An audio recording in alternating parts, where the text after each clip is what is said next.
She had traveled 2,000 miles to marry a man she'd never met, and he never came.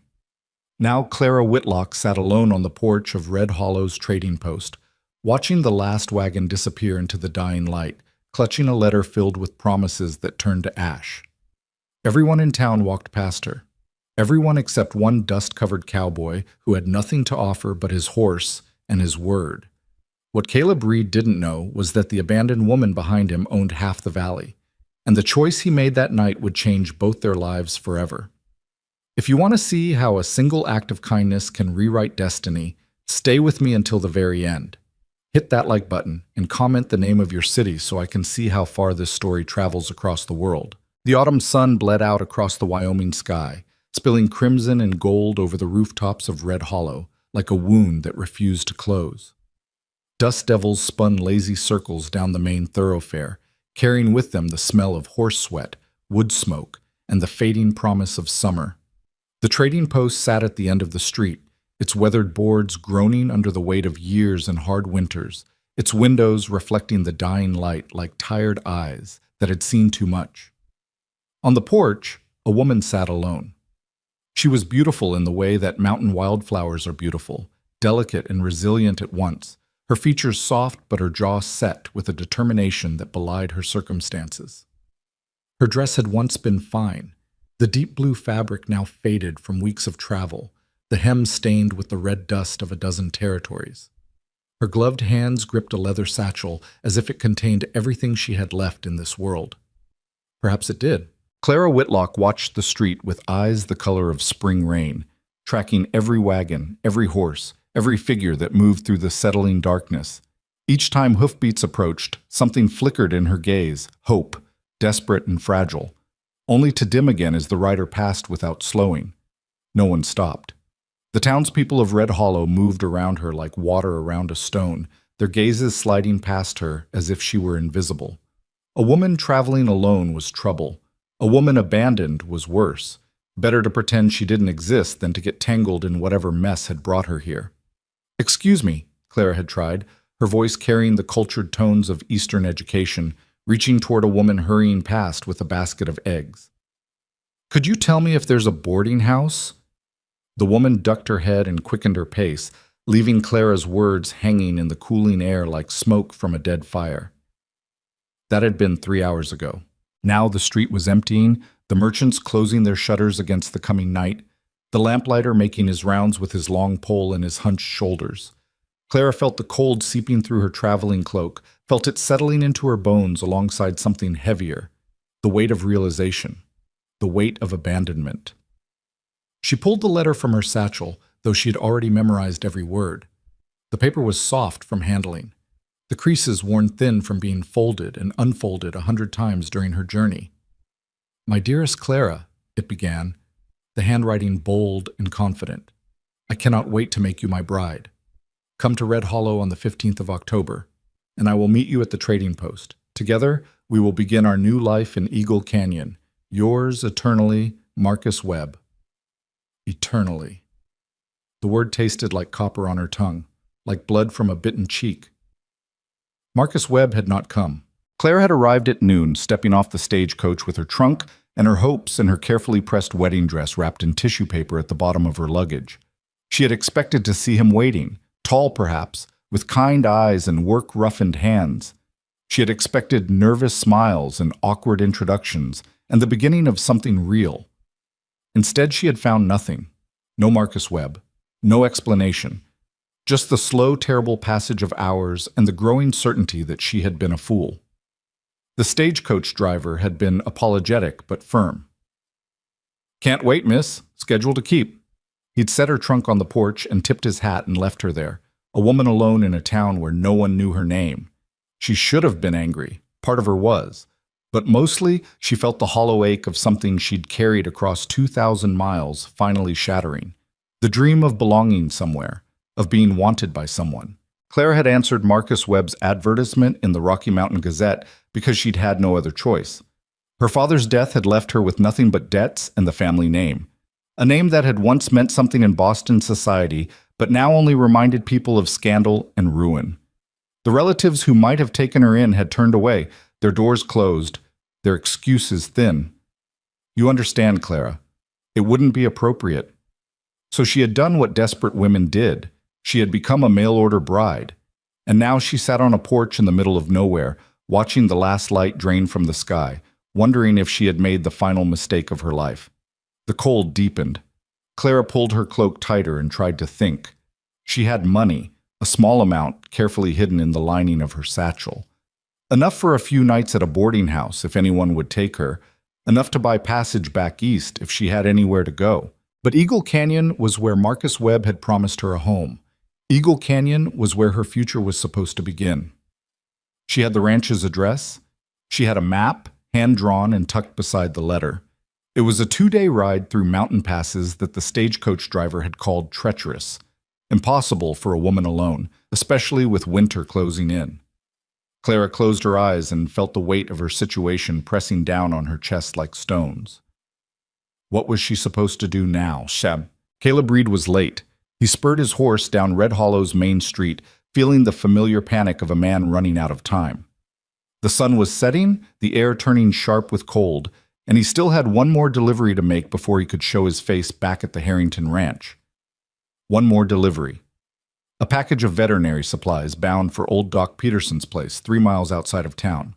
Simple enough, except that Caleb had gotten turned around in the back country this morning and lost 2 hours finding his way back to the main road.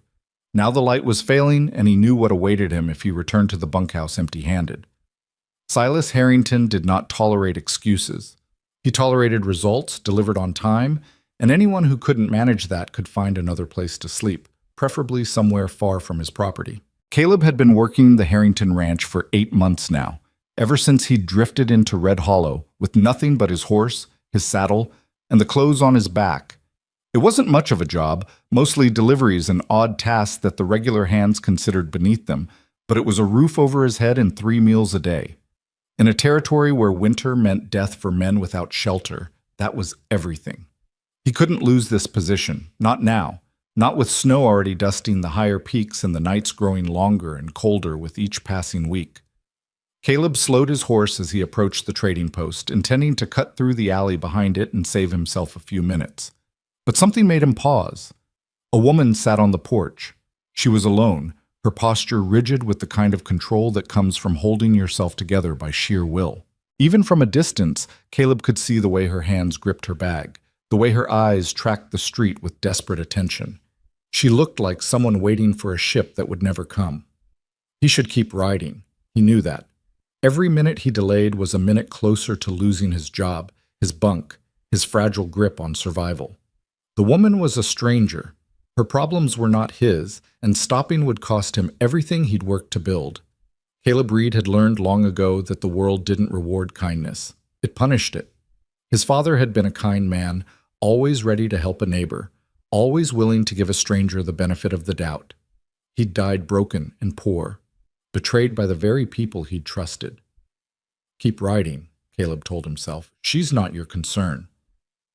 But his horse had already stopped, responding to some unconscious command, and Caleb found himself looking at the woman more closely. She was pretty, with dark hair escaping from beneath her bonnet and a face that might have been delicate if it weren't drawn tight with worry. Her clothes were travel-stained but well-made, city clothes, he realized, Eastern clothes. She was a long way from wherever she'd come from, and she was scared. He could see it in the set of her shoulders, the whiteness of her knuckles, the way she flinched at every sound. She was scared, and she was alone, and night was coming fast. Not your problem, he told himself again. Keep riding. Instead, he dismounted. The woman's head snapped toward him as his boots hit the dirt, her body tensing like a deer scenting a wolf. Caleb raised his hands slightly, showing her they were empty, and approached slowly. "Evening, miss," he said, stopping at the bottom of the porch steps. "You waiting for someone?" Her eyes, gray, he saw now, like storm clouds, studied him with a mixture of hope and wariness. "I was," she said. Her voice was steady, but he could hear the crack beneath it. "It seems they've been detained." Detained, that was a polite word for abandoned. Caleb looked up and down the street, taking in the closed shutters, the darkening sky, the absence of anyone who might be coming to claim this woman. "How long you been waiting?" "Since noon." 7 hours. She'd been sitting here for 7 hours, watching the town empty around her, and no one had stopped. No one had asked her name or offered her help or even acknowledged her existence. Something ugly twisted in Caleb's chest. He knew what it felt like to be invisible, to be the person everyone walked past without seeing. He knew the particular loneliness of being stranded in a place where no one cared whether you lived or died. "What's your name?" he asked. She hesitated. Clara Whitlock." "I'm Caleb Reed." He gestured toward the trading post. "You have somewhere to stay tonight, Miss Whitlock." "I—" She stopped, and for just a moment the careful composure cracked. He saw the exhaustion beneath it, the fear, the dawning understanding that her situation was worse than she'd allowed herself to believe. "I was supposed to be met by someone, a man. He promised to take me to his ranch in Eagle Canyon." Eagle Canyon. Caleb felt his stomach drop. That was a hard 2-day ride through some of the roughest country in the territory. Mountain passes that turned deadly in bad weather. Trails where a wrong step could send horse and rider tumbling into oblivion. Even experienced hands avoided that route when they could. "You were heading to Eagle Canyon alone?" "Not alone. I was supposed to—" She trailed off, the words dying in her throat. He was supposed to come. But he hadn't. And now this woman, this Eastern woman in her city clothes and her travel-worn gloves, was stranded in Red Hollow with darkness falling and nowhere to go. Caleb thought about his delivery, about old Doc Peterson waiting for his veterinary supplies, about Silas Harrington's cold eyes and colder dismissals. He thought about riding away and leaving Clara Whitlock to figure out her own problems, and then he thought about his mother, dead now these 8 years, and what she would have said if she'd seen him walk past a woman in need. "Caleb James Reed, you stop right there. You help that girl, you hear me? I didn't raise you to be the kind of man who looks the other way." He could almost hear her voice, firm and gentle at once, the way it had always been. His mother had believed in kindness even when it cost her everything. She'd taught him that a person's worth wasn't measured by what they had, but by what they were willing to give. Caleb had tried to forget those lessons. He'd tried to become hard, practical, focused on his own survival.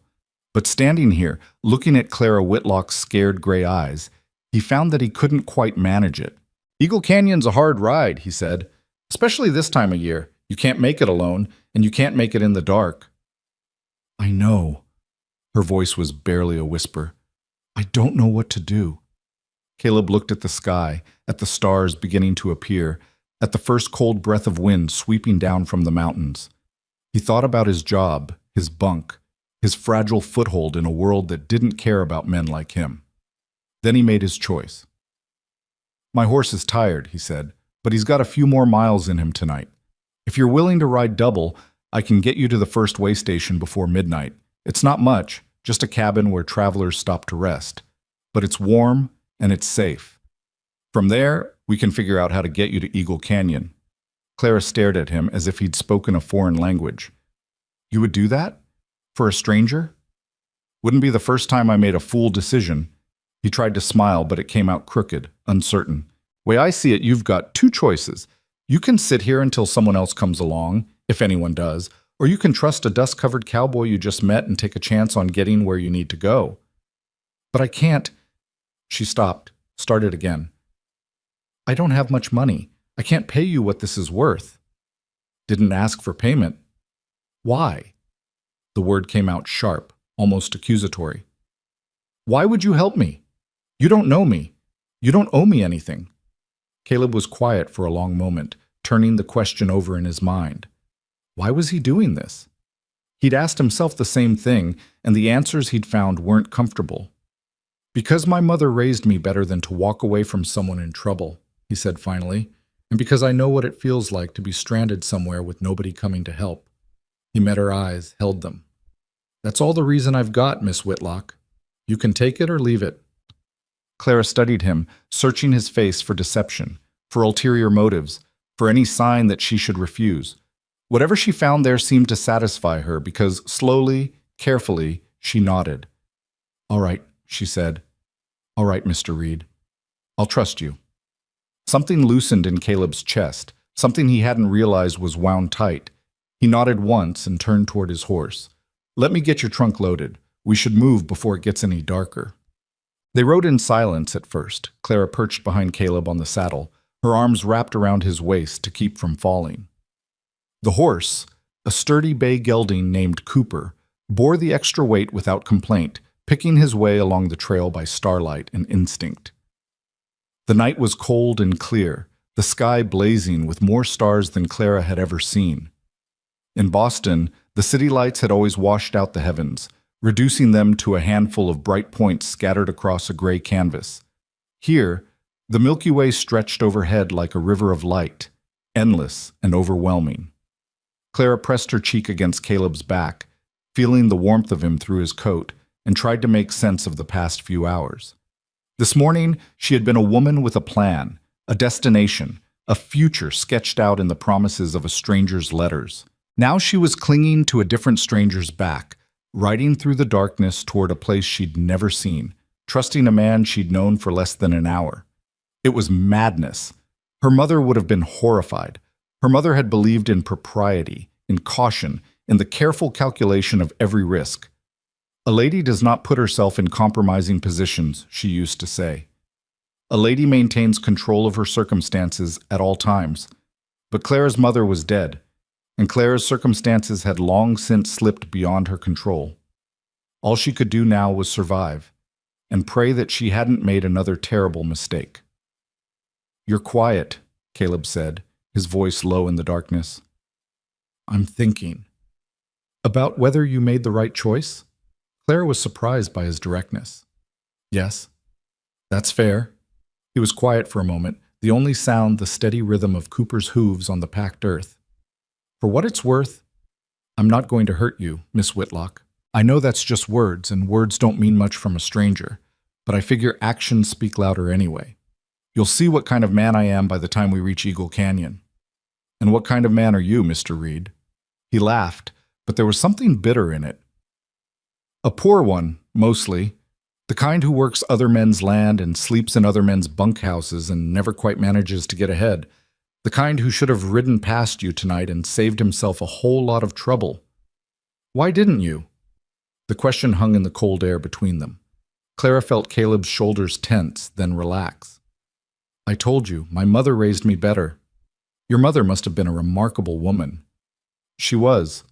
His voice softened. "She died when I was 15. Fever took her, same winter it took half the valley. My father went a few years later, not from sickness, but from giving up. He just stopped trying." "I'm sorry." "Don't be. It was a long time ago." But Clara could hear the old pain beneath his words, the wound that had never quite healed. She knew that pain. She carried her own version of it. "My father died 6 months ago," she said quietly. "That's why I'm here. Why I answered that advertisement." Caleb was quiet, waiting. "He was a good man," Clara continued, "but not a practical one. He believed in people, trusted them, invested in their schemes, loaned them money they never repaid. When he died, I discovered that everything was gone. The house, the business, everything. There were debts I didn't know about, people I'd never heard of coming to collect. My relatives wouldn't help. They said it would damage their reputations to be associated with the scandal. So you came west to marry a stranger." "I came west to survive." Clara heard the edge in her own voice and tried to soften it. "Marcus Webb seemed kind in his letters. He said he had a ranch in Eagle Canyon, that he needed a wife to help him build something lasting. I thought maybe it could be real. Maybe I could start over. And instead, he left you sitting on a porch in Red Hollow." "Yes." The word came out smaller than she'd intended. "I don't understand it. His letters were so warm, so certain. Why go through all that trouble just to abandon me?" Caleb was quiet for a long moment. Then, "I've known men like that. Men who make promises they never intend to keep, who say whatever they need to say to get what they want. Could be this Webb fellow got cold feet. Could be he was never real to begin with, just a name on paper, someone playing games with lonely women." Clara felt her stomach drop. She hadn't considered that possibility. That Marcus Webb might have been a fiction from the start, a cruel joke at her expense. But you're still going to Eagle Canyon, Caleb continued. Why? Because I have nowhere else to go. Clara heard the desperation in her voice and hated it. And because I need to know. If Marcus Webb exists, I need to look him in the eye and understand why he did this. And if he doesn't, she trailed off, unable to finish the thought. If he doesn't exist, you'll figure something out. Caleb's voice was steady, certain. You came 2,000 miles on nothing but hope and grit. That's not nothing, Miss Whitlock. That's the kind of thing that builds empires. Clara felt tears prick at her eyes, sudden and unwelcome. No one had spoken to her like that in months, as if she were capable, strong, worth believing in. You don't know me, she whispered. You don't know anything about me. I know you're sitting on the back of a horse in the middle of nowhere, trusting a stranger to lead you through the dark. That tells me plenty about who you are. Clara didn't trust herself to respond. She tightened her grip on Caleb's waist and let the silence settle around them, thick and warm, despite the cold. They reached the way station just before midnight. It was a small cabin set back from the trail, its windows dark, but a thin curl of smoke rising from the chimney. Caleb dismounted first, then helped Clara down, his hands steady and careful at her waist. Wait here, he said. I'll see if anyone's home. He climbed the steps to the cabin door and knocked, 3 sharp raps that echoed in the stillness. A moment passed, then 2. Then the door creaked open and a woman's face appeared, weathered and suspicious, illuminated by the glow of a candle. Who's there? Caleb Reed, ma'am. I'm a hand at the Harrington place. I've got a lady here who needs shelter for the night. The woman's eyes moved past him to Clara, who stood shivering beside the horse. Something in her expression shifted, softened, perhaps, or maybe just resigned to the interruption. Bring her in. It's too cold for anyone to be standing about. The cabin was small but warm, heated by a cast-iron stove that crackled with burning pine. The woman, Martha, she said her name was, ran the way station with her husband, who was currently sleeping in the back room and would not, she made clear, be disturbed. You can have the loft, she told Clara, gesturing toward a ladder in the corner. It's not much, but it's clean and it's warm. The cowboy can sleep by the stove. Clara started to protest. She should be the one sleeping on the floor, not taking the only bed. But Martha silenced her with a look. A lady sleeps in a bed. That's just how it is. Now get yourself up there before you catch your death. Clara climbed the ladder to the loft, where a narrow cot waited beneath a pile of quilts. She crawled beneath them, still fully dressed, and felt the warmth seeping into her frozen bones.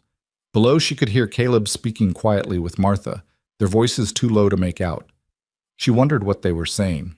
Wondered if Martha was warning him about taking in strays, about the dangers of trusting strange women from the East. But she was too tired to worry about it, too tired to think about Marcus Webb or Eagle Canyon or the uncertain future waiting for her beyond these walls.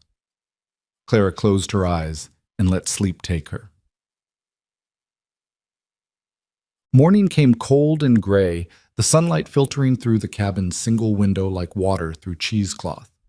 Clara woke to the smell of coffee and bacon, her body stiff from the previous day's journey, but rested in a way she hadn't felt in weeks.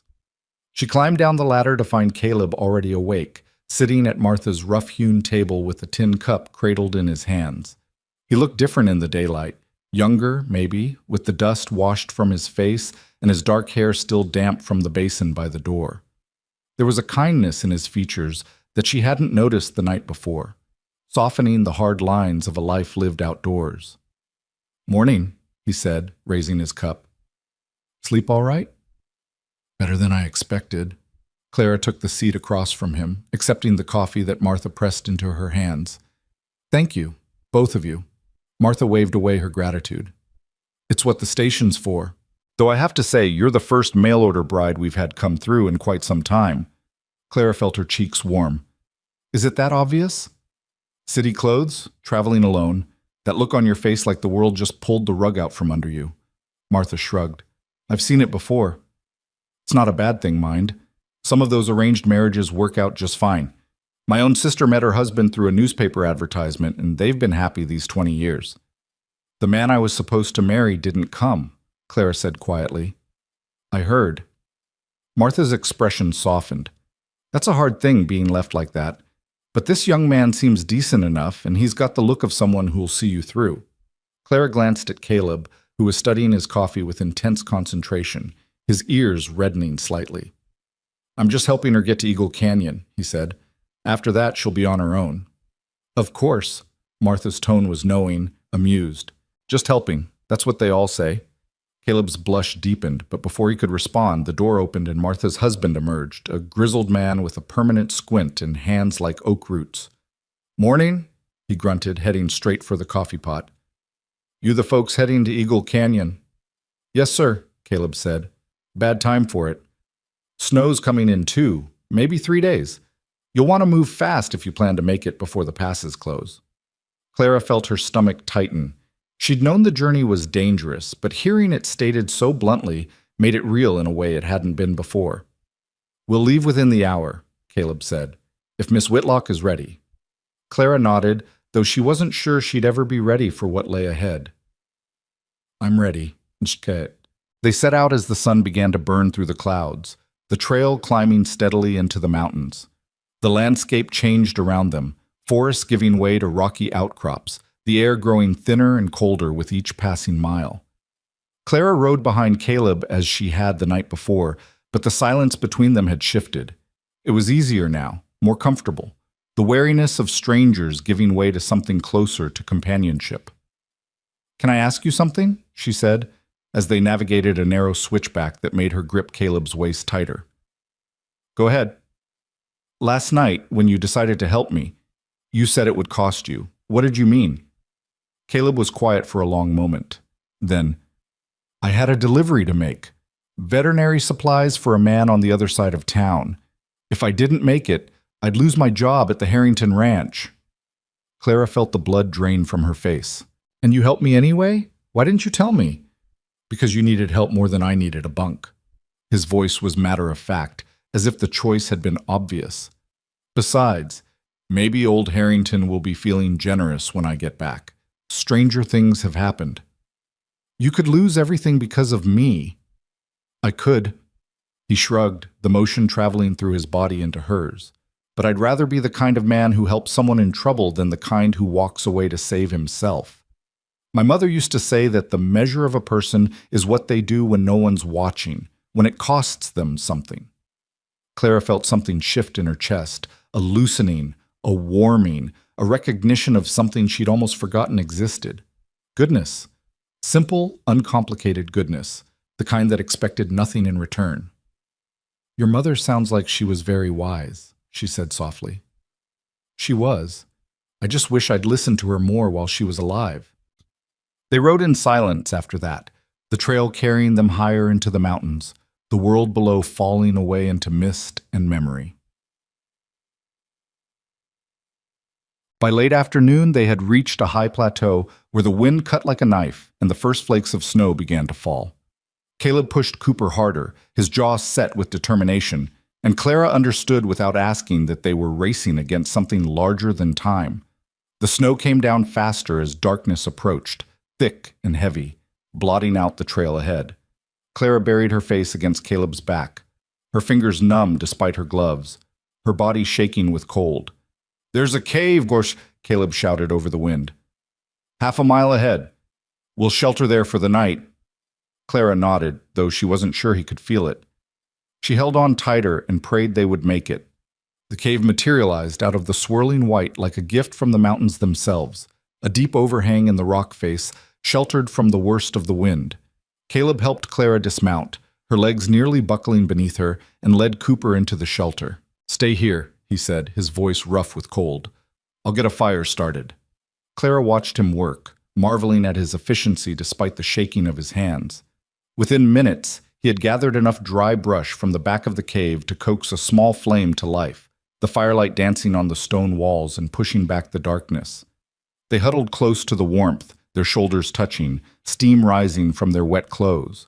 Outside, the storm raged on, but here in the cave, there was a strange kind of peace. Thank you, Clara said. The words felt inadequate, but she had no others. Caleb shook his head. Don't thank me yet.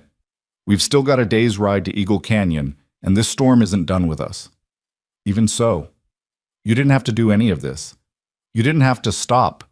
He turned to look at her, his face half in shadow, half lit by the fire. No, he agreed. I didn't have to, but I'm glad I did. Clara felt the warmth of his gaze like a second fire, burning somewhere deep inside her chest. She looked away, suddenly uncertain, suddenly aware of how close they were and how far they'd come together. When we get to Eagle Canyon, she said quietly, what will you do? Head back to Red Hollow, I suppose. See if there's anything left of my job. If not, he shrugged. I've started over before. I can do it again. Because of me.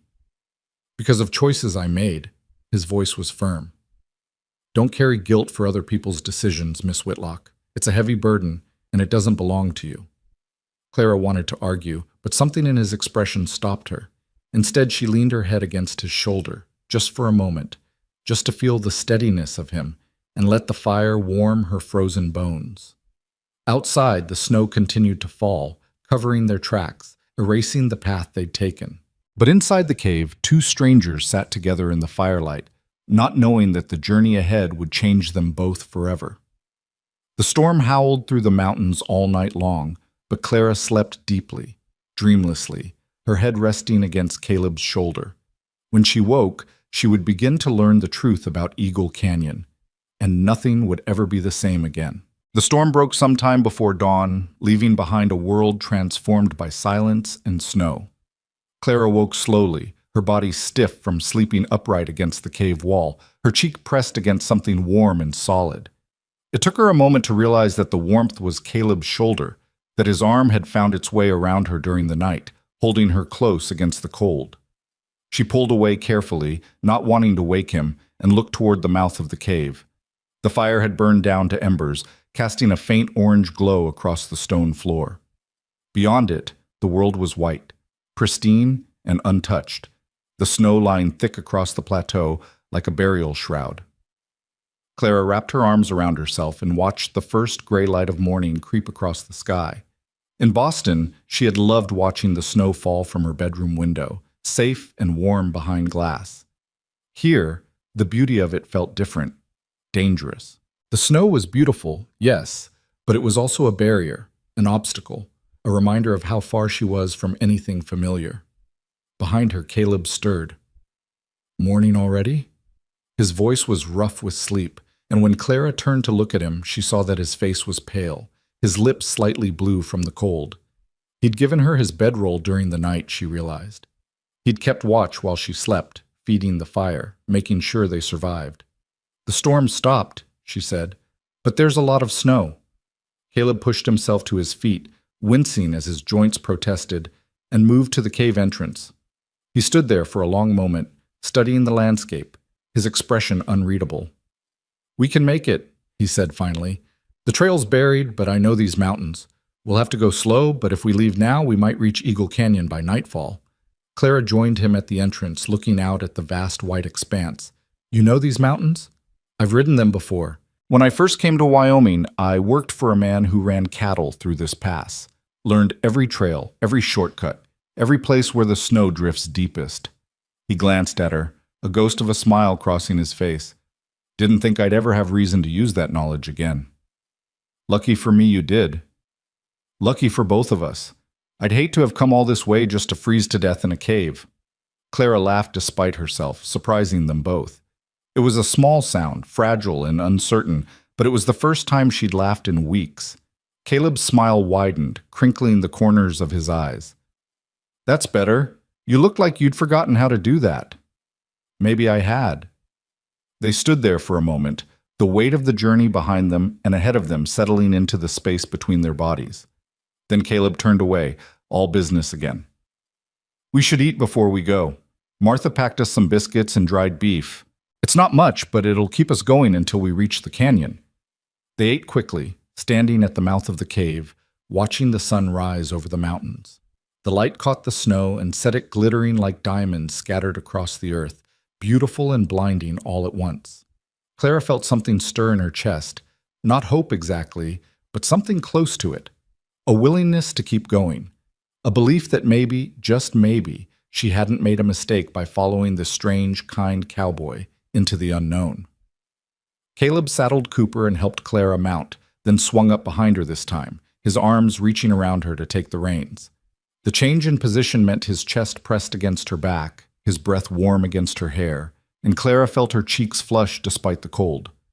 "The trail gets narrow up ahead," he explained, apparently oblivious to her discomfort. "Easier for me to guide if I'm holding the reins." "Of course," Clara managed. "That makes sense." They set out into the white world, Cooper picking his way carefully through the drifts, his hooves breaking through the crust of ice with each step. The going was slow, just as Caleb had predicted, but they made steady progress, the mountains rising around them like ancient sentinels keeping watch over their passage. For a long time, neither of them spoke. The silence of the snow-covered landscape seemed to demand reverence, and Clara found herself lost in thought, watching the world pass by like a dream she couldn't quite wake from. She thought about Marcus Webb, about the letters she'd treasured during the long months of planning her journey west, about the face she'd imagined for him, kind eyes, strong hands, a smile that would make her feel safe. Now those images seemed foolish, naive. She'd built a future on fantasies and promises from a man she'd never met, and the foundation had crumbled the moment she stepped off that stagecoach. But if Marcus Webb had kept his word, she wouldn't be here now. She wouldn't be riding through the mountains with a stranger who'd given up his job, his security, his future to help her.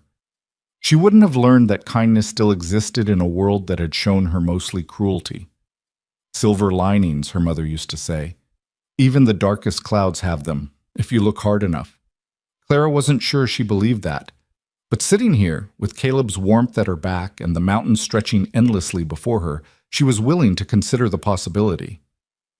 The sun had climbed high overhead when they reached the first pass, a narrow gap between two towering peaks that the wind had scoured nearly clean of snow.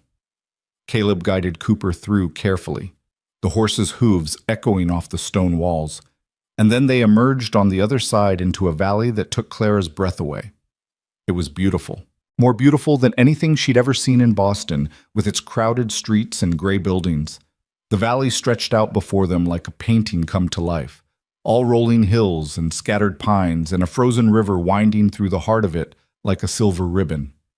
In the distance, she could see buildings, a town perhaps, or a settlement of some kind, tiny shapes against the white landscape. "Eagle Canyon," Caleb said, his voice quiet. "We're almost there." Clara felt her heart begin to race. This was it, the destination she'd traveled 2,000 miles to reach, the place where Marcus Webb had promised her a home, a future, a new beginning, the place where she would finally learn the truth. The descent into the valley was easier than the climb had been. The snow lay thinner here, sheltered from the worst of the storm by the surrounding peaks, and Cooper seemed to sense that the end of the journey was near. He picked up his pace, moving with renewed energy, and Clara found herself leaning forward slightly, as if she could urge them along faster by sheer force of will. As they drew closer to the settlement, she began to make out details. There was a main street, lined with buildings in various states of repair, a general store, a blacksmith's forge, a church with a small steeple, and beyond the town, spreading out across the valley floor, ranches, dozens of them, their fences and barns and houses scattered across the landscape like seeds thrown by a careless hand. One of those ranches was supposed to be hers. "Do you know where Marcus Webb's property is?" Clara asked, her voice tight with anticipation. Caleb was quiet for a moment, then, "I've heard the name Webb before. He owns a good piece of land on the eastern edge of the valley, near the foothills. Big place. One of the biggest around." Clara felt relief wash over her. At least that much was true. Marcus Webb existed. He had a ranch. The letters hadn't been complete lies. But why hadn't he come? They rode into town just as the sun began its descent toward the western peaks, casting long shadows across the snow. People stopped to stare as they passed. Two strangers on a tired horse, their clothes travel-worn, and their faces marked by the journey. Clara kept her head high, refusing to let their curious looks intimidate her, but inside she felt small, uncertain, a long way from the confident woman who'd boarded the stagecoach in Boston all those weeks ago. Caleb stopped in front of the general store and dismounted, then helped Clara down. Her legs were unsteady beneath her, unused to solid ground after so many hours in the saddle. "Wait here," he said. I'll ask about Webb. Clara nodded, leaning against the hitching post for support, watching as Caleb disappeared inside the store. Around her, the town continued its business. Women hurrying past with baskets, men loading wagons, children playing in the snow. Normal life? Going on as if her world hadn't just been turned upside down. She wondered what they would think if they knew. If they knew she was a mail-order bride who'd been abandoned by her intended. If they knew she'd traveled across the country on nothing but hope and desperation. Would they pity her? Judge her? Turn away the way the people of Red Hollow had? Caleb emerged from the store before she could spiral further into doubt. His expression was strange, concerned, but also something else. Something she couldn't quite read. "What is it?" Clara asked, her stomach tightening. "What did you find out?" Caleb took a breath, seeming to choose his words carefully. "Marcus Webb lives about 5 miles east of here. He owns a ranch called Twin Pines. But Clara—" He hesitated, and the use of her first name, without the formal miss, made her heart skip. "What?" "The man inside, he said Webb got married last month. To a woman from California." The world tilted sideways. Clara gripped the hitching post, her knuckles going white, and forced herself to keep breathing. In, out, married. Marcus Webb was married. He hadn't abandoned her. He'd replaced her. While she was packing her belongings and saying goodbye to the last remnants of her old life, he was standing at an altar with someone else. "Clara." Caleb's voice seemed to come from very far away. "Clara, look at me." She raised her eyes to his face and saw nothing but concern. No pity, no judgment, just worry for her, plain and simple. "I'm fine," she said, though her voice came out thin and strained. I need a moment. Take all the time you need." She closed her eyes and let the cold air fill her lungs. She'd known something was wrong when Marcus didn't show up in Red Hollow. She'd suspected the worst during the long ride through the mountains. But knowing it for certain, having it confirmed by a stranger in a general store, that was different. That was the door slamming shut on the last of her foolish hopes. What was she supposed to do now? She had no home, no family willing to take her in, no money except the small amount hidden in her satchel. She was stranded in a valley she'd never seen before, with winter closing in and nowhere to go. For a moment, the despair was so overwhelming that she couldn't breathe. It pressed against her chest like a physical weight, threatening to crush her. Then something shifted, something hardened. Clara Whitlock had not traveled 2,000 miles to collapse in the street of a frontier town. She had not survived abandonment and storms and mountain passes just to give up now. Her father had taught her that Whitlocks didn't quit, and even if his teachings had led him to ruin, that particular lesson still held true. She opened her eyes and looked at Caleb. "I want to see him," she said, her voice steadier now. "I want to look Marcus Webb in the face and ask him why." Caleb studied her for a long moment, then nodded slowly. "All right, if that's what you need." "It is." Clara straightened her spine, releasing her death grip on the hitching post. "I deserve an explanation. After everything I went through to get here, I deserve that much." "Then let's go find him." They mounted Cooper again, Caleb in front this time, Clara behind, and rode out of town toward the eastern edge of the valley.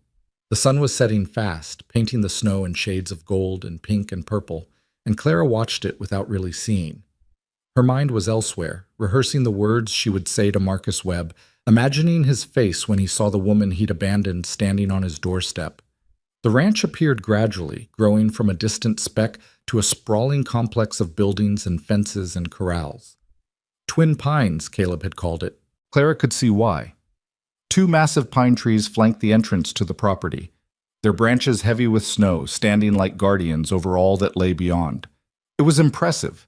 Even Clara, who knew little about ranching, could see that. The main house was large and well-built, with a wide porch and real glass windows. The barns were sturdy, the fences in good repair. Smoke rose from the chimney, promising warmth and comfort inside. This could have been her home. If Marcus Webb had been a man of his word, she could have lived here, built a life here, raised children here. Instead, she was approaching as a stranger, an intruder. They stopped at the edge of the property, and Caleb turned to look at her over his shoulder. "You sure about this?" Clara nodded. She wasn't sure about anything anymore. but she needed to do this. They rode up the long drive to the main house, Cooper's hooves crunching on the packed snow. Before they reached the porch, the front door opened and a man stepped out. He was older than Clara had expected, 50 perhaps, with graying hair and a thick beard. He wore the clothes of a working rancher, practical and well-worn, and his face bore the lines of someone who'd spent a lifetime under the sun. "Help you folks?" he called, his voice carrying the rough edge of suspicion. Caleb dismounted and helped Clara down, keeping himself slightly between her and the man on the porch. "We're looking for Marcus Webb," Clara said, stepping forward despite Caleb's protective stance. "I have business with him." The man's eyes narrowed, moving from Clara to Caleb and back again.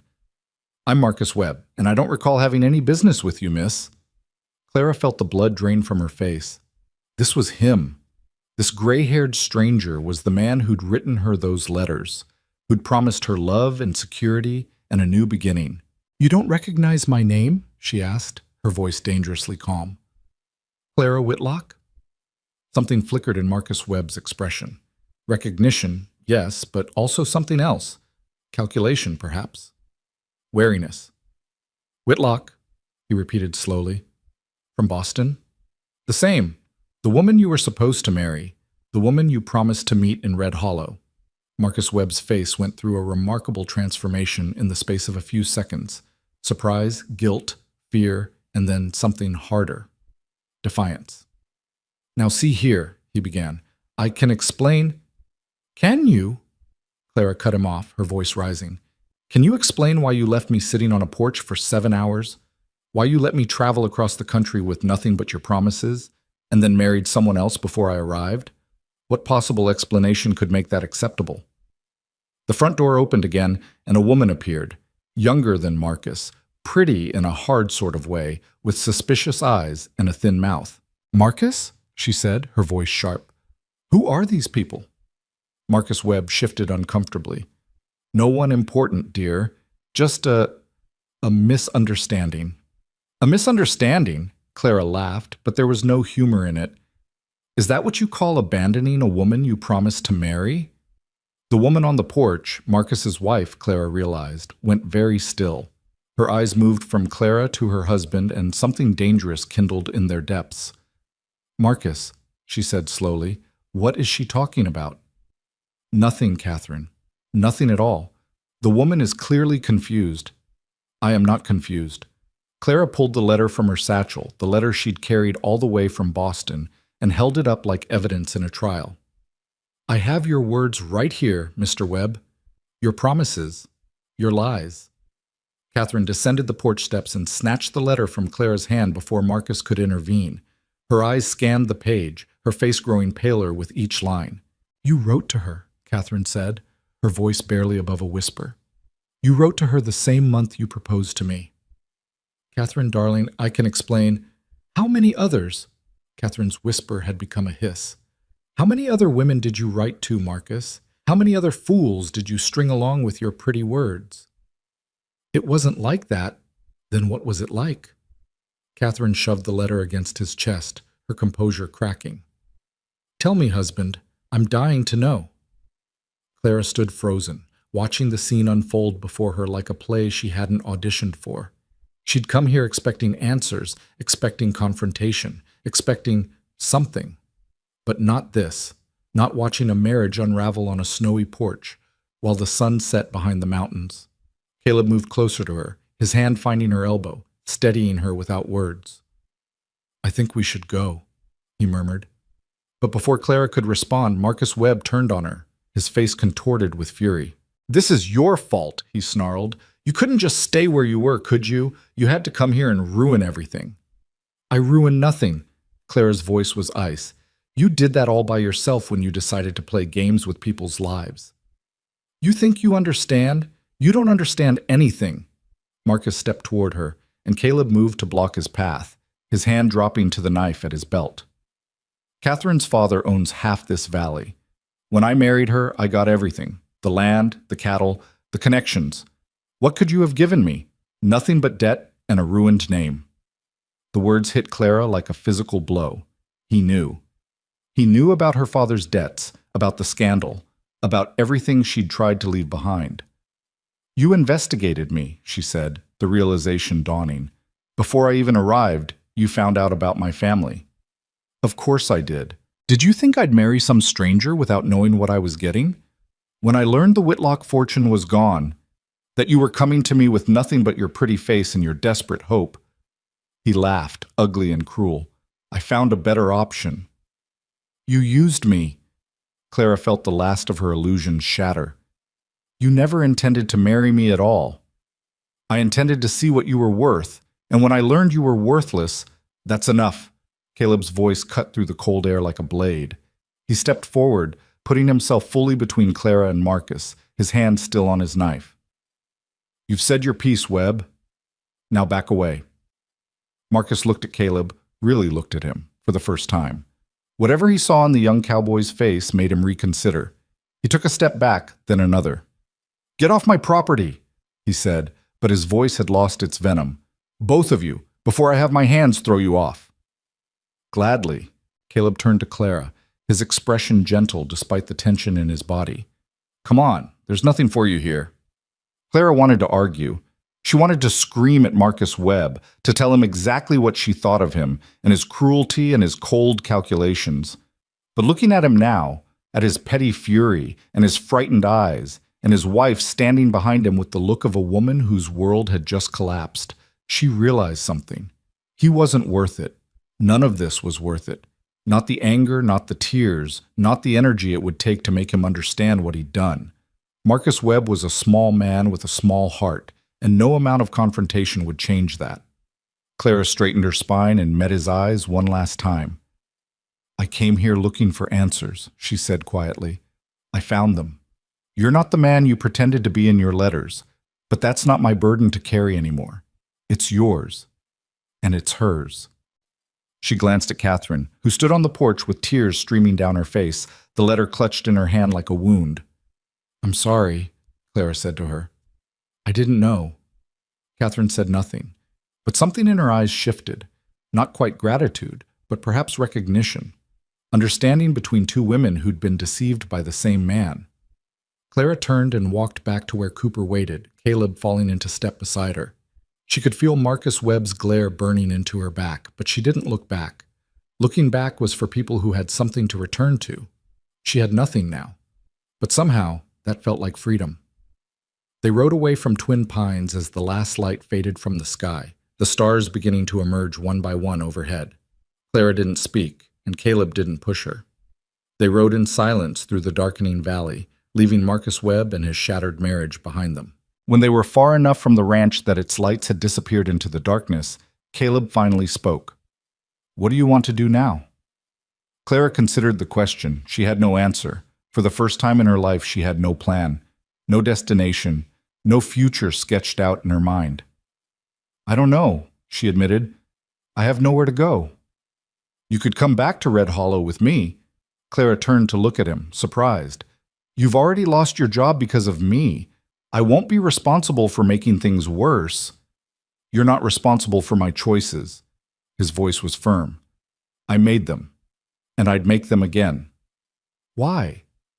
The question hung between them, larger than before, weighted with everything they'd been through together. Caleb was quiet for a long moment. When he spoke, his voice was softer than she'd ever heard it. "Because when I saw you sitting on that porch, I saw someone who deserved better than what the world was giving them. And I thought maybe just this once I could do something about it." He paused. "I know I'm nobody. I've got no land, no money, no prospects. But I've got a horse and a strong back and a willingness to work. That's not nothing." "No," Clara agreed softly. "It's not nothing at all." They rode on through the darkness, following the trail back toward town. Clara's mind churned with questions and possibilities, with fear and hope, and a strange, growing certainty that she'd found something in these mountains that she'd never expected to find. Not a husband, not a home, but something just as valuable, a friend. When they reached Eagle Canyon's main street, the town was quiet. Most of its residents retired for the night. A few windows still glowed with lamplight, but the streets were empty, the snow pristine and undisturbed. "There's a boarding house at the end of the street," Caleb said. They'll have a room for the night. In the morning, we can figure out what comes next. Clara nodded, too tired to think beyond the next few hours. Tomorrow would bring its own challenges. Tonight, she just needed to sleep. They stopped in front of a modest building with a sign that read Mrs. Patterson's Rooms. Caleb helped Clara dismount and carried her trunk to the door, where a stern-faced woman in a nightcap answered their knock. "We're full up," she said, already moving to close the door. "Please." Clara heard the desperation in her own voice and hated it. "I've been traveling for days. I just need somewhere warm to sleep." Mrs. Patterson's eyes moved over Clara, taking in her travel-stained clothes, her exhausted face, the quiet cowboy standing protectively behind her. Something in her expression softened, almost against her will. "One night," she said finally, "and you'll be out by noon tomorrow." "Thank you." Clara felt tears prick at her eyes. "Thank you so much, Mrs." Patterson led her inside, leaving Caleb standing on the porch with his hat in his hands. "The livery stable's around the corner," Mrs. Patterson called back to him. "They'll take care of your horse." Caleb nodded, catching Clara's eye before she disappeared inside. "I'll be back in the morning. Get some rest." "You too," Clara said.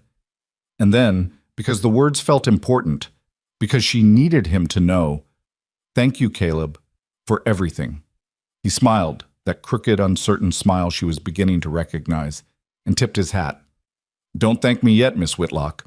We've still got a long way to go." The door closed between them, and Clara followed Mrs. Patterson up a narrow staircase to a small room with a single bed and a window overlooking the street. It was simple, almost bare, but it was warm and clean and safe. Clara sat on the edge of the bed and let herself feel, for the first time in days, the full weight of everything that had happened: the abandonment, the journey, the truth about Marcus Webb, the kindness of a stranger who'd become something more. She cried then, quietly, her face pressed into the pillow to muffle the sound. She cried for the future she'd lost, for the home she'd never have, for the girl she'd been when she boarded that stagecoach in Boston, full of hope and foolish dreams.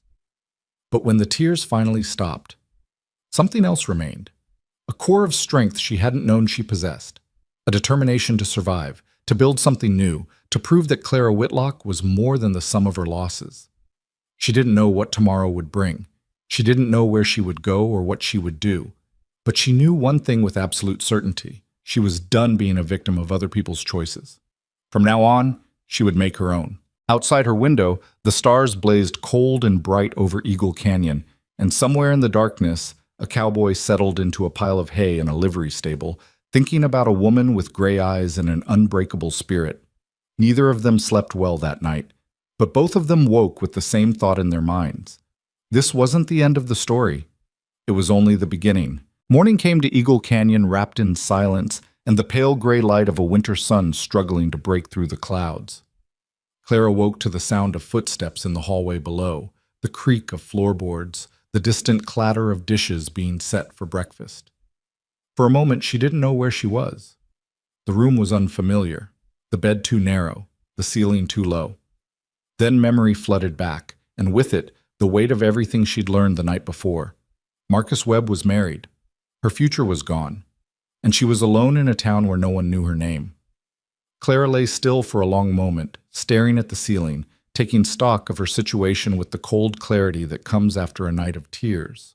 She had $17 hidden in the lining of her satchel, enough for perhaps 2 weeks at the boarding house, if she ate sparingly. She had her clothes, her wedding dress still wrapped in tissue paper at the bottom of her trunk, her mother's pearl earrings that she'd hidden from the creditors back in Boston. She had her education, her ability to read and write and figure sums, and she had Caleb Reed. The thought of him warmed something in her chest, even as it frightened her. She barely knew the man. They'd spent less than 3 days together, most of it on horseback, fighting through storms and mountain passes. He owed her nothing, and she had no right to expect anything from him. But he'd stayed. When everyone else had walked past her, he'd stopped. When she'd had nowhere to go, he'd offered her his protection. When she'd confronted Marcus Webb and learned the ugly truth, he'd stood between her and danger without hesitation. That meant something. It had to mean something. Clara rose and dressed carefully, choosing the cleanest of her travel-worn clothes, pinning her hair into a simple knot at the base of her neck. She looked at herself in the small mirror above the wash basin and saw a stranger looking back, a woman with shadows under her eyes and a set to her jaw that hadn't been there 3 weeks ago. She looked older, harder, but also somehow more real than she'd ever felt in Boston. Downstairs, Mrs. Patterson's dining room was half full of boarders eating breakfast in companionable silence. Clara found an empty seat near the window and accepted the bowl of porridge that a young serving girl set before her. It was plain fare, but it was hot and filling, and Clara ate every bite with the appreciation of someone who'd gone hungry. She was just finishing when the front door opened and Caleb stepped inside. He'd cleaned up since last night. His hair was damp, his face freshly shaved, his clothes brushed free of the worst of the trail dust. He looked younger without the stubble, Clara realized. Younger and somehow more vulnerable. His eyes found hers across the room, and something passed between them. Relief, perhaps, or recognition. He crossed to her table and took the seat across from her, removing his hat and setting it on the bench beside him. "Morning," he said. "Sleep all right?" "Better than expected." Clara pushed her empty bowl aside. "You?" "The livery stable's not bad. Hay makes a decent enough bed when you're tired."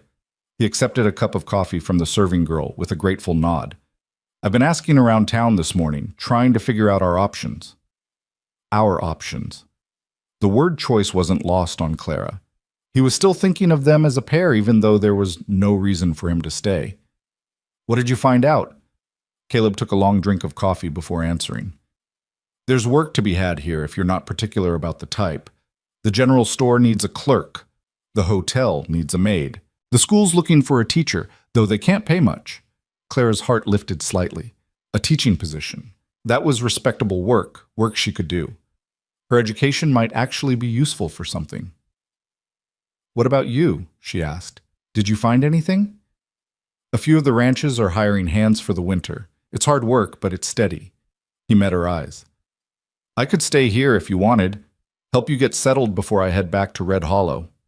The offer hung between them, weighted with implications neither of them was ready to name. Clara wanted to accept. Desperately, selfishly, she wanted him to stay. But she couldn't ask that of him. He'd already given up too much. "You should go back," she said, forcing the words out. "Try to get your job back at the Harrington Ranch. Winter's coming, and you need somewhere secure." "Harrington won't take me back. Not after I left without finishing my deliveries."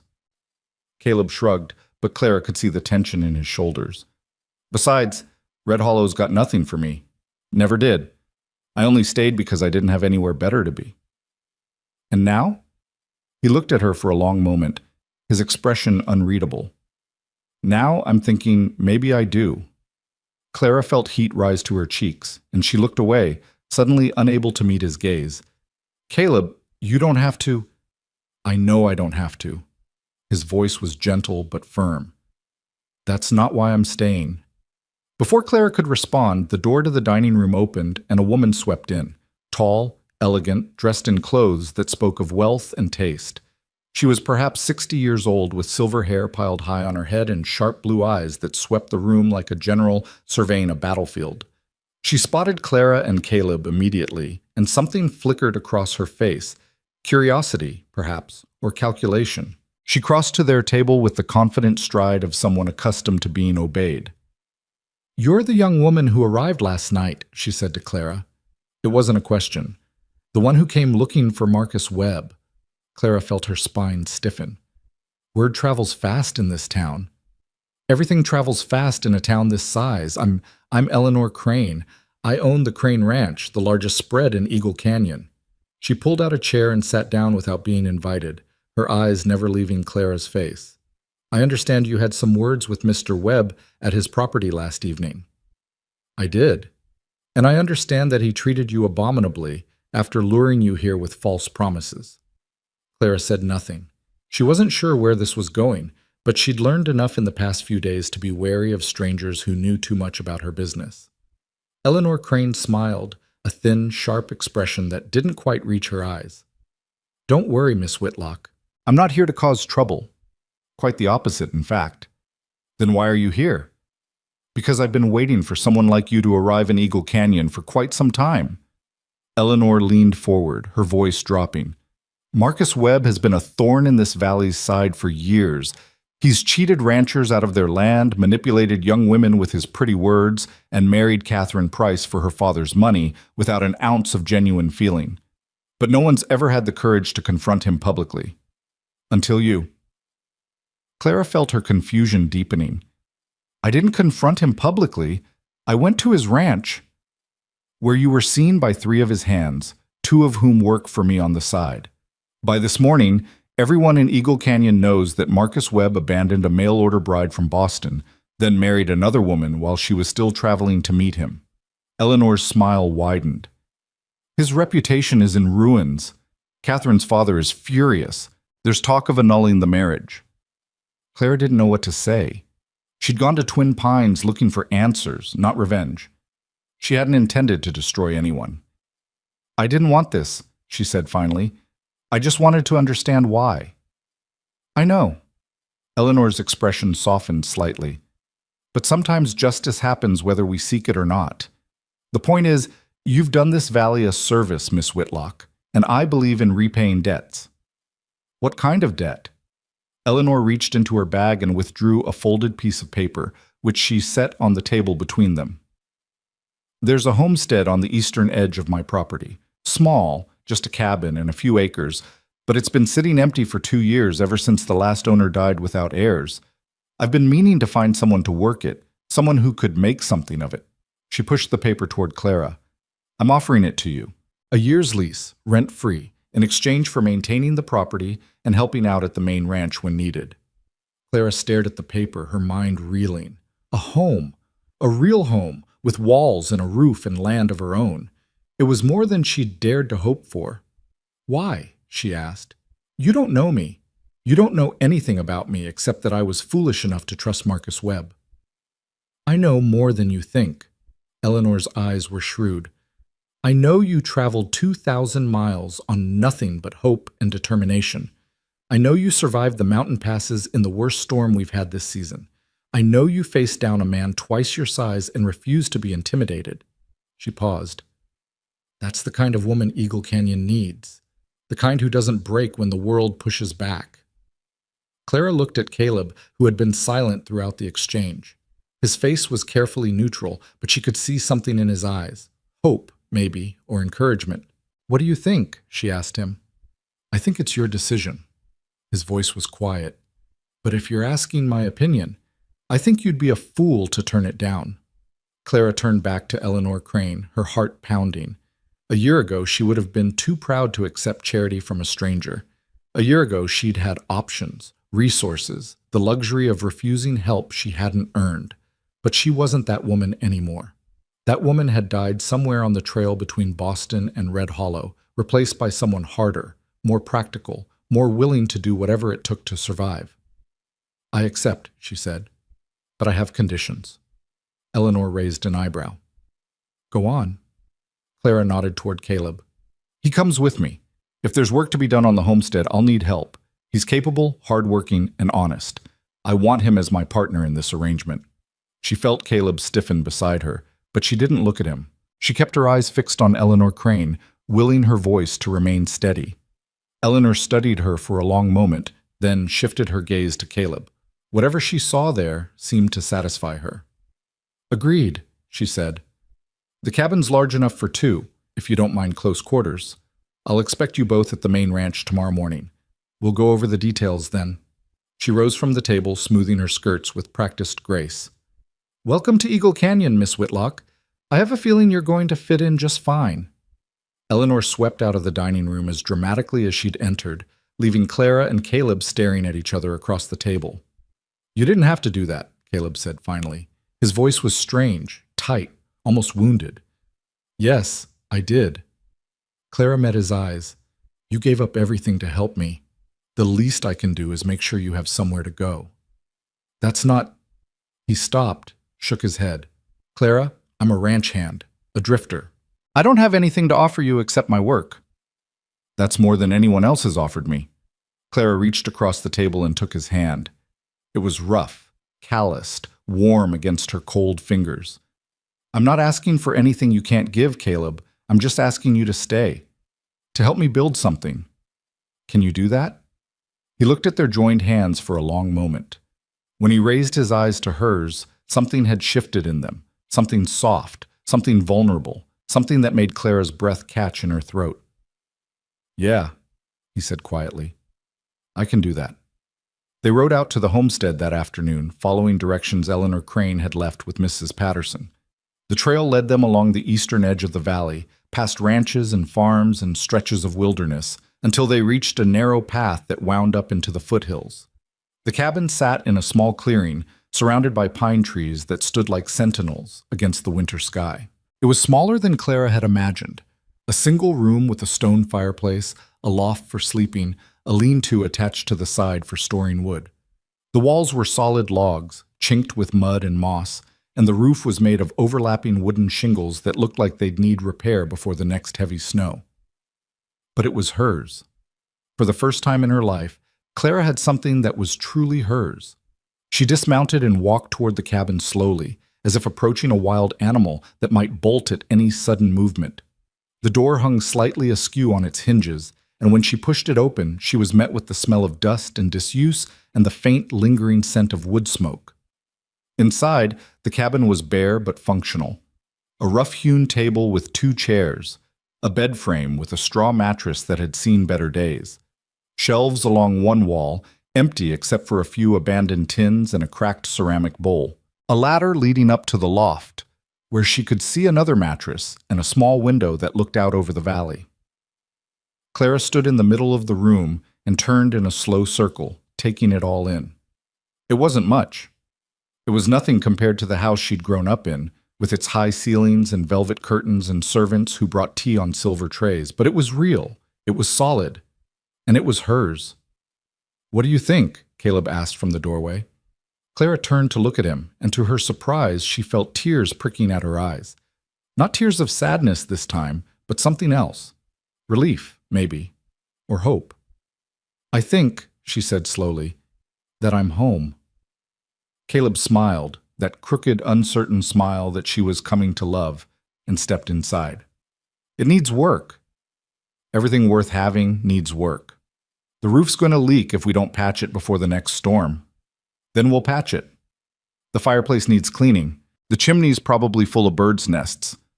Then we'll clean it." He shook his head, still smiling. "You're not going to be discouraged by anything, are you? I crossed a continent and survived a mountain storm and faced down the man who abandoned me. A few birds' nests aren't going to stop me now."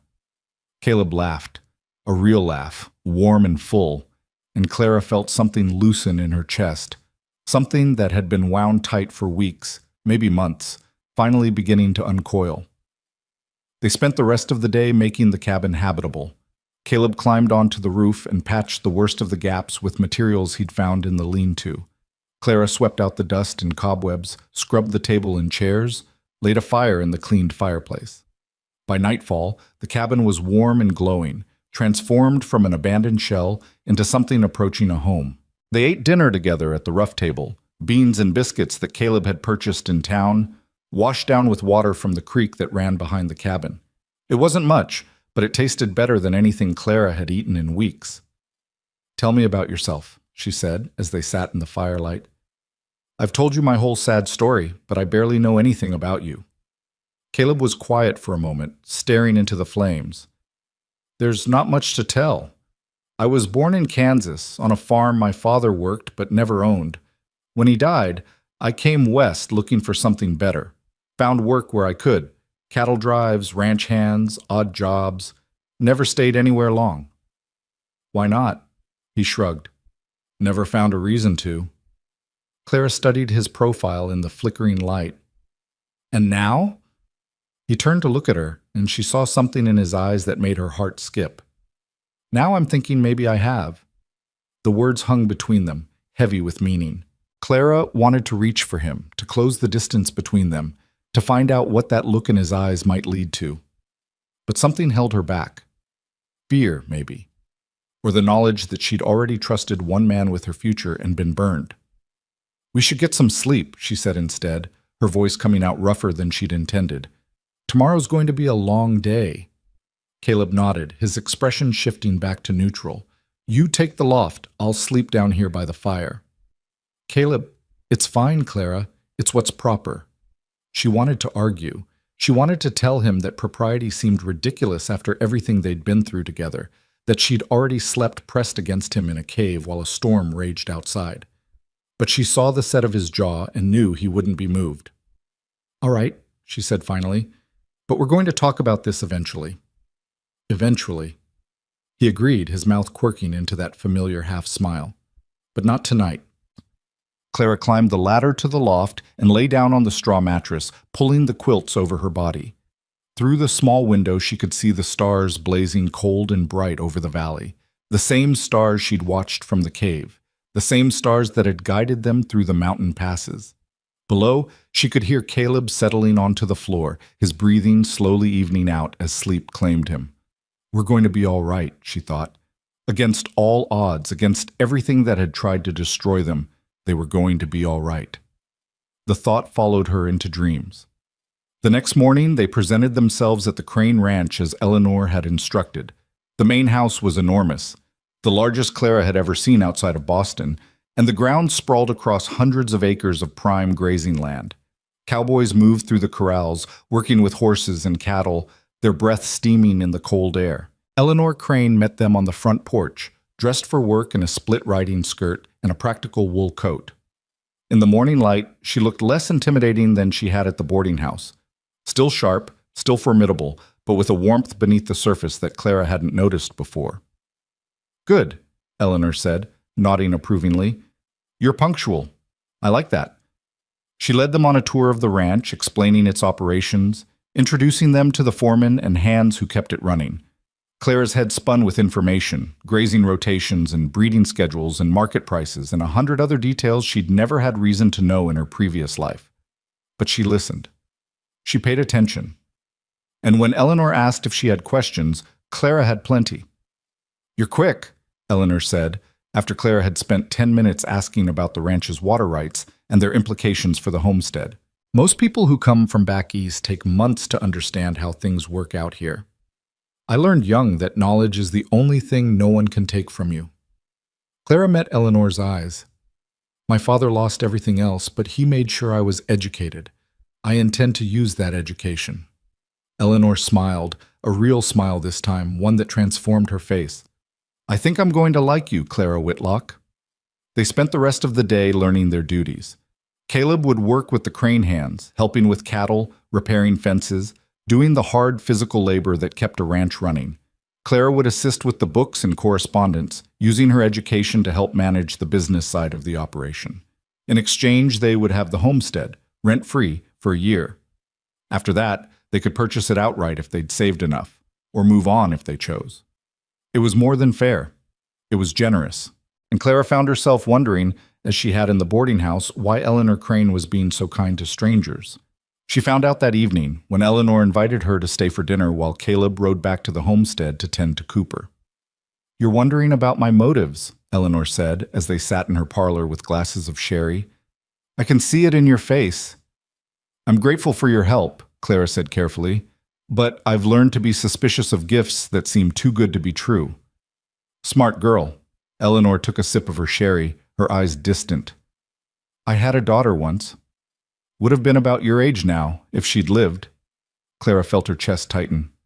I'm sorry. It was a long time ago. Fever took her when she was 12. After that, my husband threw himself into building this ranch, and I found other ways to cope. Eleanor's gaze sharpened, focusing on Clara. One of those ways was helping young women who remind me of what she might have become. That's why you offered me the homestead. Partly, but also because I meant what I said in the boarding house. This valley needs women like you. Women with spine, with intelligence, with the courage to stand up to men like Marcus Webb. Eleanor set down her glass. I've watched this territory for 30 years, Clara. I've seen what kind of people survive out here and what kind don't. And I've learned that the ones who make it aren't always the strongest or the richest. They're the ones who refuse to give up.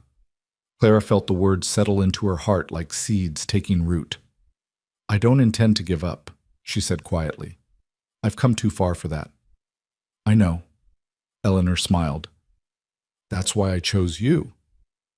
The weeks that followed were the hardest of Clara's life, and paradoxically, the happiest. Every day brought new challenges. The cabin needed constant repair. The land needed clearing. Clara's work at the ranch consumed hours of each day, and when she returned home in the evenings, there was always more to do: wood to chop, water to haul, meals to prepare. But there was also Caleb. He worked alongside her without complaint, teaching her skills she'd never needed in Boston: how to start a fire that would last through the night, how to check Cooper's hooves for stones, how to read the weather in the color of the sky. His patience seemed infinite, his competence absolute. No task was too small for his attention, no problem too large for his determination, and slowly, imperceptibly, the distance between them began to close. It happened in small moments: a brush of hands as they passed tools back and forth, a shared laugh over some absurdity of frontier life, the way Caleb's eyes would find hers across the room, holding her gaze for just a heartbeat longer than necessary. Clara felt herself falling for him, felt it as clearly as she'd felt the cold of the mountain passes or the heat of the fire in their cabin. It terrified her. After Marcus Webb, she'd sworn she would never trust another man with her heart. She'd promised herself that she would remain practical, guarded, focused on survival rather than romance. But Caleb Reed wasn't Marcus Webb. He was kind without expecting anything in return. He was honest even when the truth was difficult. He was everything she'd hoped Marcus would be and nothing like the reality she'd found. And he was looking at her now, across the dinner table, with something in his eyes that made her forget all her careful resolutions. "Clara," he said, his voice rough, "I need to tell you something." She set down her fork, her heart suddenly racing. "What is it?" He was quiet for a long moment, staring at his hands. When he finally spoke, his voice was barely above a whisper. "I'm falling in love with you." Falling in love. The words hung in the air between them, fragile and enormous. Clara felt them settle into her chest like a physical weight, not heavy, but solid. Real. "I know I shouldn't," he continued, still not meeting her eyes. "I know you came here to marry someone else. I know you've got every reason not to trust men, not to trust me. But I can't pretend anymore. I can't sit across from you every night and act like you're just my partner, just my friend." He finally looked up, and Clara saw everything in his eyes: fear, hope, longing, love. The same emotions she'd been trying to suppress for weeks. "I'm not asking for anything," he said. "I just needed you to know." Clara rose from her chair and moved around the table to where he sat. He watched her approach with wide eyes, uncertain, vulnerable, in a way she'd never seen before.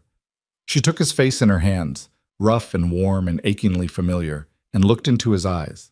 "Caleb Reed," she said softly, "I've been falling in love with you since the moment you stopped walking past me on that porch in Red Hollow." And then she kissed him. It was a gentle kiss, tentative and searching, two people who'd been wounded by the world learning to trust again. But it deepened quickly, becoming something more. Something fierce and desperate and full of all the longing they'd been denying. When they finally pulled apart, both breathing hard, Caleb's forehead rested against hers. "What do we do now?" he whispered. Clara smiled, feeling lighter than she had in months. "Now," she said, "we build something together." Outside the cabin, the winter wind howled through the pines, and the snow began to fall again, covering the valley in white. But inside, by the fire, two people who'd found each other against all odds held each other close and began to imagine a future neither of them had dared to dream alone. The snow fell for 3 more days after that first kiss, blanketing Eagle Canyon in a silence so profound that Clara could hear her own heartbeat in the stillness. She and Caleb stayed close to the cabin, venturing out only to tend to Cooper and gather firewood, spending the long hours by the fire talking, learning each other, building the foundation of something neither of them had expected to find. Clara learned that Caleb's favorite color was the deep blue of a twilight sky, that he'd taught himself to read from a Bible his mother had left him, that he dreamed of owning land someday, but had never believed it possible. She learned that he laughed rarely but genuinely, that his hands were gentle despite their roughness, that he listened to her with an attention that made her feel seen in a way she'd never experienced before. And Caleb learned about Clara, about the Boston childhood that had been both privileged and lonely, about the mother who died when Clara was 16 and the father who'd slowly lost himself to grief and bad decisions. He learned about the scandal that had destroyed the Whitlock name, the relatives who'd turned their backs, the desperate hope that had driven her to answer a stranger's advertisement in a newspaper. They told each other everything, peeling back layers of protection that had taken years to build, exposing the tender places beneath. It was terrifying and exhilarating, like stepping off a cliff and discovering you could fly. On the fourth day, the snow stopped and the sun emerged, brilliant and blinding, transforming the valley into a landscape of diamonds. Clara stood on the cabin's porch, wrapped in a quilt, watching the light play across the pristine white expanse. Caleb came up behind her, his arms circling her waist, his chin resting on her shoulder. They stood together in comfortable silence, watching the world wake up. "I should ride to the Crane Ranch," Caleb said finally. "Let them know we're still alive." "I'll come with you. Eleanor will want to report on the books I've been working on." They saddled Cooper and set out through the snow, following the trail that had become familiar over the past weeks. The going was slow, the drift sometimes reaching Cooper's chest, but the horse was strong and sure-footed, and by mid-morning they'd reached the main house. Eleanor met them at the door, her face creased with relief.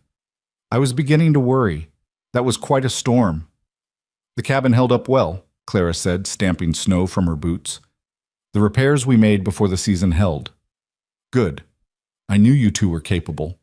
Eleanor ushered them inside, where a fire blazed in the enormous stone fireplace, and the smell of fresh bread filled the air. "Come in and warm yourselves. We have much to discuss." Over cups of hot coffee, Eleanor outlined the work that needed to be done now that the worst of winter was upon them. Caleb would join the hands in checking on the cattle scattered across the winter range, making sure they had access to food and water beneath the snow. Clara would continue her work on the ranch's accounts, preparing for the spring sales that would determine the operation's success or failure. But Eleanor had something else in mind as well. "There's a matter I've been meaning to raise with you both," she said, her sharp eyes moving between them.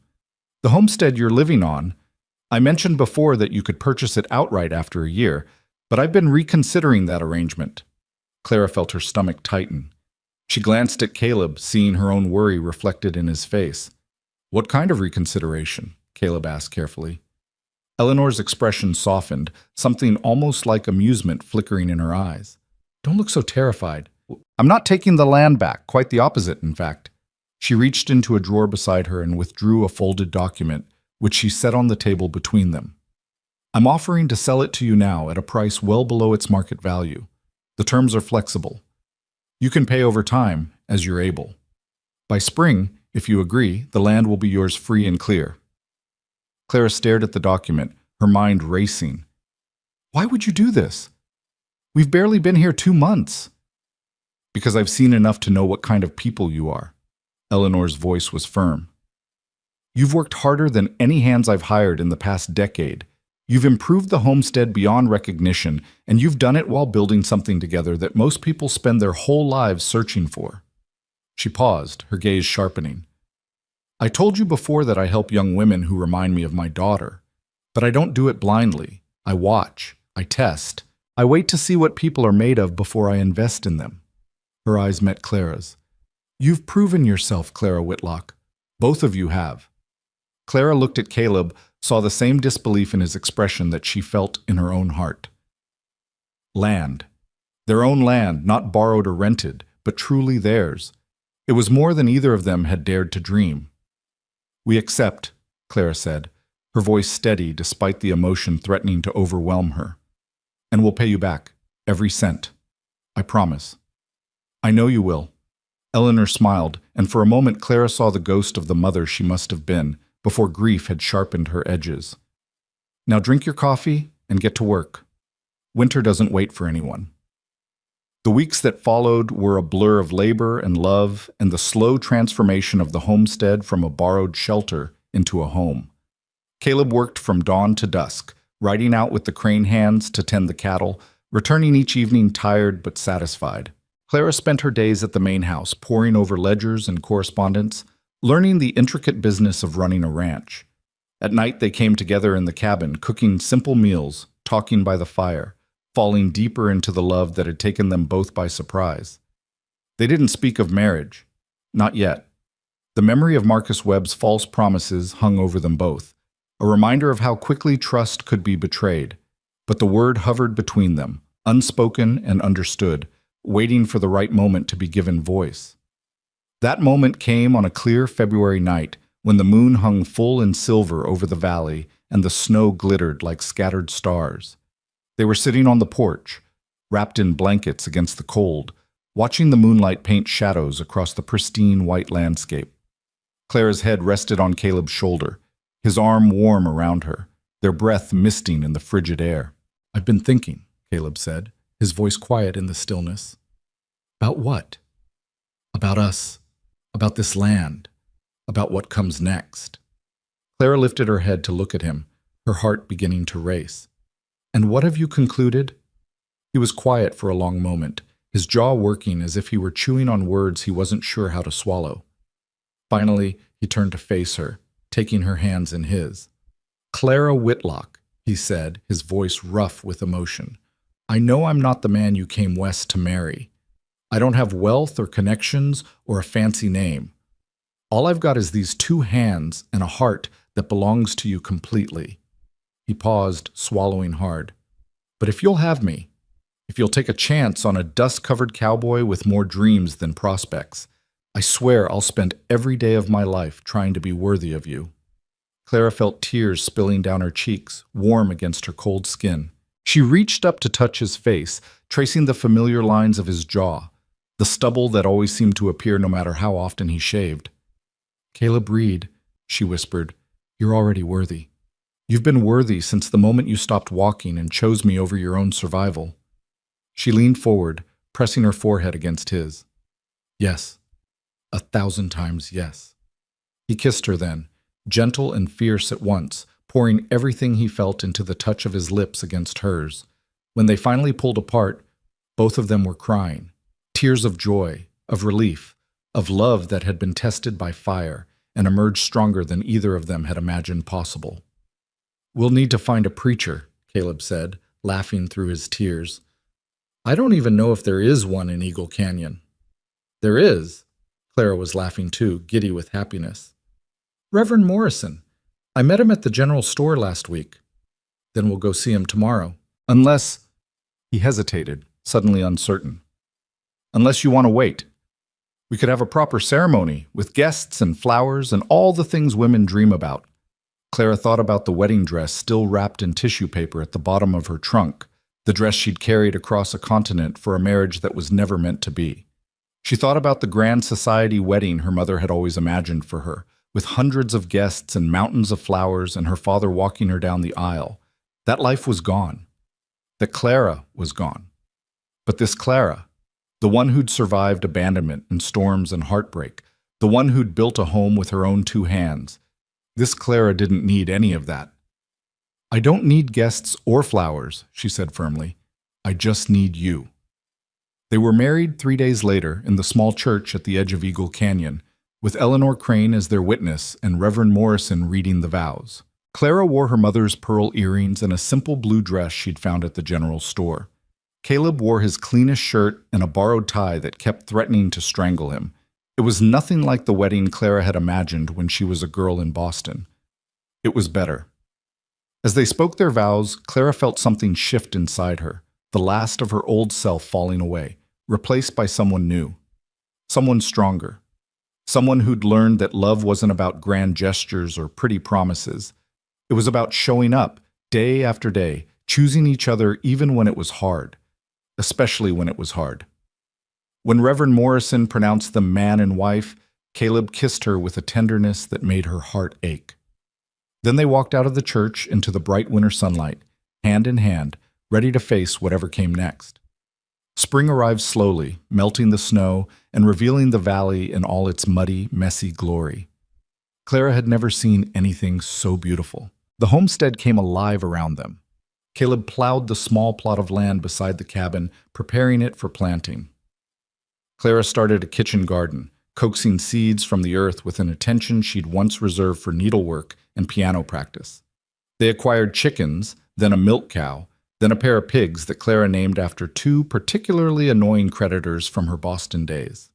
The work was endless and exhausting, but it was also satisfying in a way Clara had never experienced.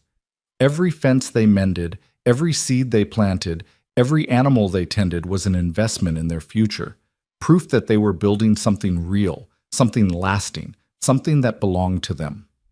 And through it all, their love deepened and grew, taking root in the shared labor and quiet moments that made up their days. In late April, they made the final payment on the land. Eleanor came to the homestead to deliver the deed herself, her sharp eyes softening as she looked around at the improvements they'd made. "You've done well," she said, pressing the folded paper into Clara's hands. "Better than I expected." "We had good teachers," Clara replied, and meant it. Eleanor stayed for dinner that night, the first of many such visits. Over time, she became something between a mentor and a grandmother to them, offering advice and support and the occasional sharp criticism that kept them both humble. Clara grew to love her, despite, or perhaps because of, her prickly exterior. Summer came, hot and dry and demanding, and they threw themselves into the work of the ranch. Caleb rode with the Crane hands during the busy season, helping with roundups and brandings and the 1,000 other tasks that kept a cattle operation running. Clara expanded her role, taking on more responsibility for the ranch's business affairs, earning Eleanor's trust and the grudging respect of the men who'd initially dismissed her as a city girl playing at frontier life. They were happy. Not the giddy, breathless happiness of new love, but something deeper, the quiet contentment of two people who'd found their place in the world and in each other. But happiness, Clara was learning, was not a destination. It was a practice, something that had to be nurtured and defended, especially in a land as harsh as this one. The trouble started in August, when a stranger rode into Eagle Canyon. His name was Silas Crane, Eleanor's nephew, arriving unannounced from San Francisco with a smile that didn't reach his eyes, and a hunger that Clara recognized immediately. She'd seen that look before, on the faces of the creditors who'd circled her father in his final years, the look of someone who saw opportunity in other people's misfortune. Silas was charming and well-dressed, with the polished manners of a man who'd never worked a day in his life. He claimed he'd come to visit his aging aunt, to reconnect with family after years of estrangement. But Clara saw the way his eyes moved over the ranch, calculating, assessing, tallying up the value of everything he saw. "I don't trust him," she told Caleb that night, as they lay in bed listening to the summer insects singing outside their window. "Neither do I."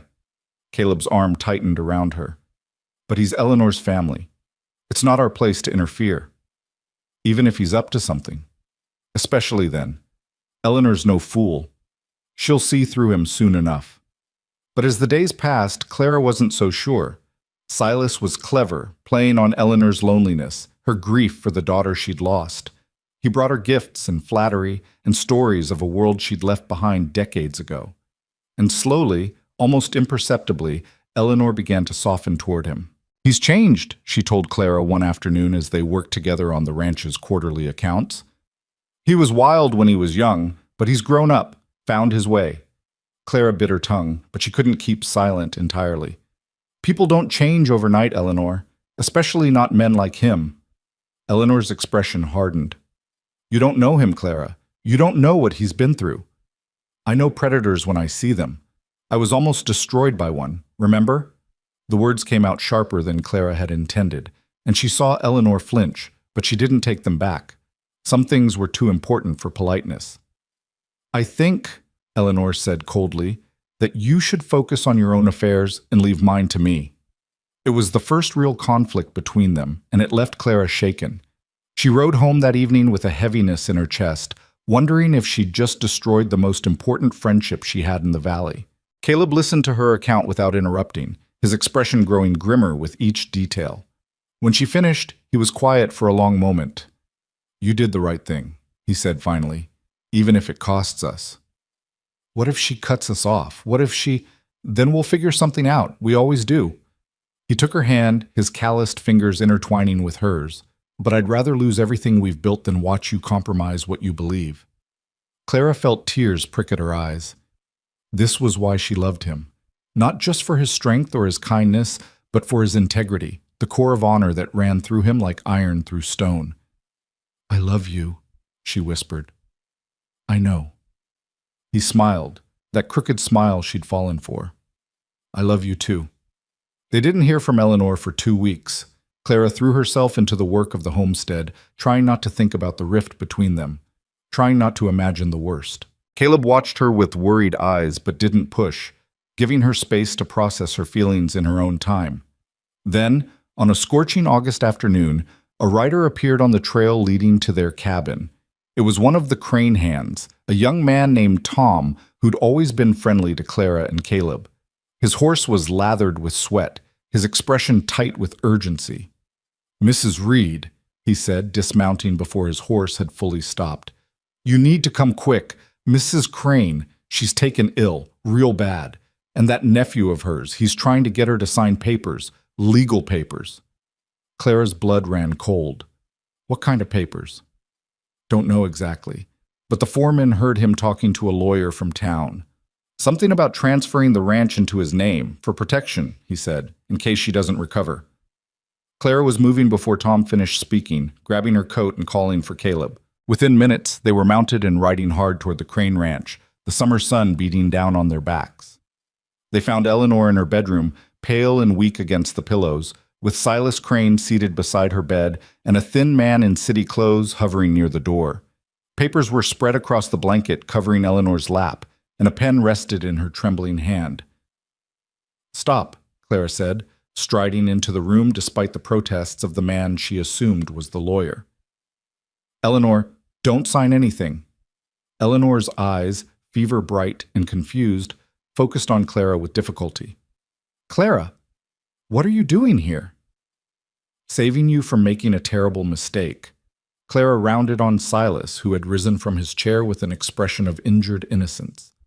"I don't know what lies you've been telling her, but this ends now." "Mrs. Reed, I must ask you to leave." The lawyer stepped forward, his voice oily with false authority. "This is a private family matter." "Family?" Clara laughed, the sound sharp and bitter. "He's not family. He's a vulture, circling a dying woman so he can pick her bones clean." "How dare you?" Silas began. "I dare because I've seen your kind before." Clara's voice was steel. "I watched men like you destroy my father, feeding on his trust until there was nothing left. I won't let you do the same to Eleanor." She turned to the older woman, her voice softening. "Eleanor, please. Whatever he's told you, whatever he's promised, it's not real. He doesn't care about you or this ranch. He cares about what he can take from you." Eleanor's hand trembled on the pen. Her eyes moved from Clara to Silas and back again, clouded with fever and confusion. "She's lying, Aunt Eleanor." Silas's voice was smooth, reasonable. "She's jealous of our relationship. She wants to isolate you from your real family." "Real family?" Caleb spoke for the first time, his voice low and dangerous. "Real family doesn't wait until someone's too sick to think straight before asking them to sign over their life's work." The lawyer stepped between them. "I'm going to have to insist that you both leave. Mrs. Crane has made her wishes clear." "Have I?" Eleanor's voice was weak but clear. She was looking at Clara now, something shifting in her fever-bright eyes. "Clara, come here." Clara crossed to the bed and took Eleanor's hand, papery and hot with fever, but still strong beneath the surface. "Tell me the truth," Eleanor whispered. "Not what you think I want to hear. The truth." Clara looked into the eyes of the woman who had given her a chance when no one else would, who had become the closest thing to family she had left. "The truth is that Silas Crane is a con man," she said quietly. "He's been waiting for this moment since he arrived, waiting for you to be weak enough to manipulate. Those papers will take everything from you, Eleanor. Everything you've spent your life building." A long silence stretched through the room. Then Eleanor released Clara's hand and turned to her nephew. "Get out," she said. Silas's mask of charm finally cracked, revealing the ugly thing beneath. "Aunt Eleanor, be reasonable." "I said get out!" Eleanor's voice rang with unexpected strength. "Out of my house, off my land, and take your pet lawyer with you." Silas's face contorted with rage. For a moment, Clara thought he might argue, might push back against the dying woman's command. But Caleb was there, moving to stand behind Clara, his hand resting meaningfully on the knife at his belt. Silas gathered the unsigned papers and left without another word, the lawyer scurrying after him. Clara heard their horses galloping away and felt something loosen in her chest. Eleanor collapsed back against her pillows, exhausted but clear-eyed for the first time since they'd arrived. "You were right," she whispered, "about him, about everything. Doesn't matter now." Clara smoothed the blanket over Eleanor's thin frame. "What matters is getting you well." "I'm dying, Clara. We both know that." Eleanor's voice was matter-of-fact, accepting. "But I'm not dead yet, and there are things that need to be settled." Over the next few hours, Eleanor dictated instructions to the foreman and sent for a different lawyer, one she trusted, who'd served her family for decades. Papers were drawn up, witnessed, signed. By nightfall, Eleanor Crane's last will and testament was complete. Clara didn't learn its contents until much later. At the moment, all that mattered was that Eleanor was resting peacefully, that Silas Crane was gone, and that the ranch was safe. She and Caleb stayed through the night, taking turns sitting with Eleanor, making sure she was comfortable. By morning, the fever had broken, and the color was returning to Eleanor's cheeks. "Stubborn old woman," the doctor said when he came to check on her. "Too ornery to die." Eleanor laughed at that. A weak sound, but genuine. "You're one to talk, you old fool." It would be weeks before Eleanor was fully recovered, and months before she could resume her full duties at the ranch. But she did recover, stronger in some ways than she'd been before, as if the brush with death had reminded her what she was fighting for. And through it all, Clara and Caleb were there, working, supporting, doing whatever was needed to keep the ranch running until Eleanor could take the reins again. One evening in late September, as the leaves began to turn and the air took on the crisp edge of approaching autumn, Eleanor called Clara to her study. "Sit down," she said, gesturing to the chair across from her desk. "We need to talk." Clara sat, her heart quickening. She'd learned to read Eleanor's moods over the past year, and something in the older woman's expression told her this was important.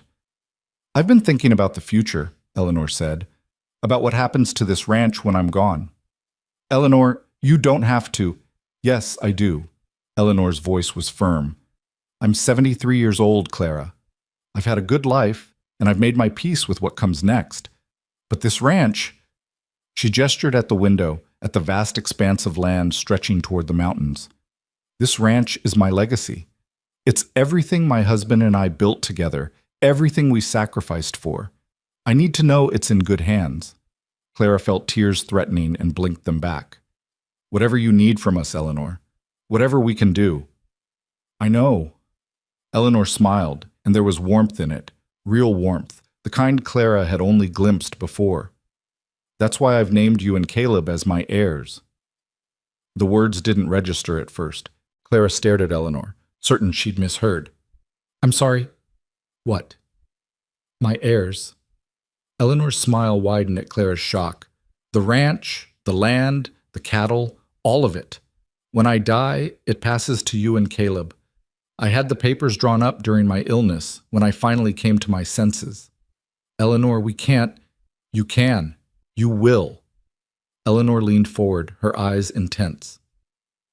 "I watched you stand up to Silas when everyone else was too afraid or too polite. I watched you fight for me, for this ranch, with nothing to gain and everything to lose. That's the kind of person who deserves this land, Clara. Not some distant relative who sees it as nothing more than a chance to get rich." Clara felt the tears spilling over now, running down her cheeks unchecked. "I don't know what to say." "Say you'll take care of it. Say you'll build something lasting, something that will endure long after we're all dust and memory." Eleanor reached across the desk and took Clara's hand. "That's all I want. That's all I've ever wanted." Clara squeezed the older woman's hand, feeling the bones beneath the papery skin, the strength that still lingered despite everything. "I promise," she whispered. "We both do." That night, Clara told Caleb everything. They sat together on the porch of their cabin, on their land, and watched the stars wheel overhead while she recounted Eleanor's words. When she finished, Caleb was silent for a long moment. Then he turned to her, and she saw that his eyes were bright with unshed tears. "We came here with nothing," he said, his voice rough with emotion. "Both of us. Broken, lost, alone. And now Now we have everything. Clara leaned into him, feeling the solid warmth of his body against hers. More than we ever dared to dream. It doesn't feel real. I know. She tilted her head up to look at him. But it is. This is our life now, Caleb. This is what we built together. He kissed her then, soft and sweet, a promise and a celebration all at once. And when they finally pulled apart, both of them were smiling, the kind of smiles that come from deep within, from a place where fear has been replaced by hope. Whatever comes next, Caleb said, we face it together. Together, Clara agreed. Always. Above them, the stars blazed cold and eternal, the same stars that had guided them through mountain passes and storms, the same stars that would watch over them for all the years to come. And somewhere in the valley below, the lights of Eagle Canyon glittered like earthbound reflections of the heavens, a testament to the human capacity for endurance, for love, for the stubborn refusal to give up even when all seems lost. Clara Whitlock Reed, once abandoned, once broken, once alone, had found her place in the world, and she was never letting go. 3 years had passed since Clara Whitlock stepped off a stagecoach in Red Hollow with nothing but a satchel of broken promises and a heart full of desperate hope. 3 years since a dust-covered cowboy stopped walking and changed the course of both their lives. Now, as she stood on the porch of the main house at the Crane Ranch, her ranch, she still had to remind herself, watching the sun rise over the valley, Clara could hardly recognize the woman she'd been. The morning air was crisp with the promise of autumn, carrying the scent of sage and pine and the distant lowing of cattle beginning to stir in the lower pastures. Behind her, through the open door, she could hear the sounds of the household waking, the clatter of pans in the kitchen, the murmur of voices, the quick footsteps of the staff preparing for another day. Eleanor Crane had passed peacefully in her sleep the previous spring, surrounded by the people who loved her. She'd lived long enough to see Clara and Caleb take full control of the ranch operations, long enough to know that her legacy was in capable hands. Her last words to Clara had been simple. "You were the daughter I always wanted. Make me proud." Clara intended to do exactly that. The screen door creaked behind her, and she felt Caleb's arms slide around her waist, his chin coming to rest on her shoulder. Even after 3 years of marriage, his touch still sent warmth flooding through her, still made her feel safe and cherished in a way she'd never experienced before. "You're up early," he murmured against her ear. Couldn't sleep. She leaned back into his embrace, savoring the solid strength of him. "Too much on my mind."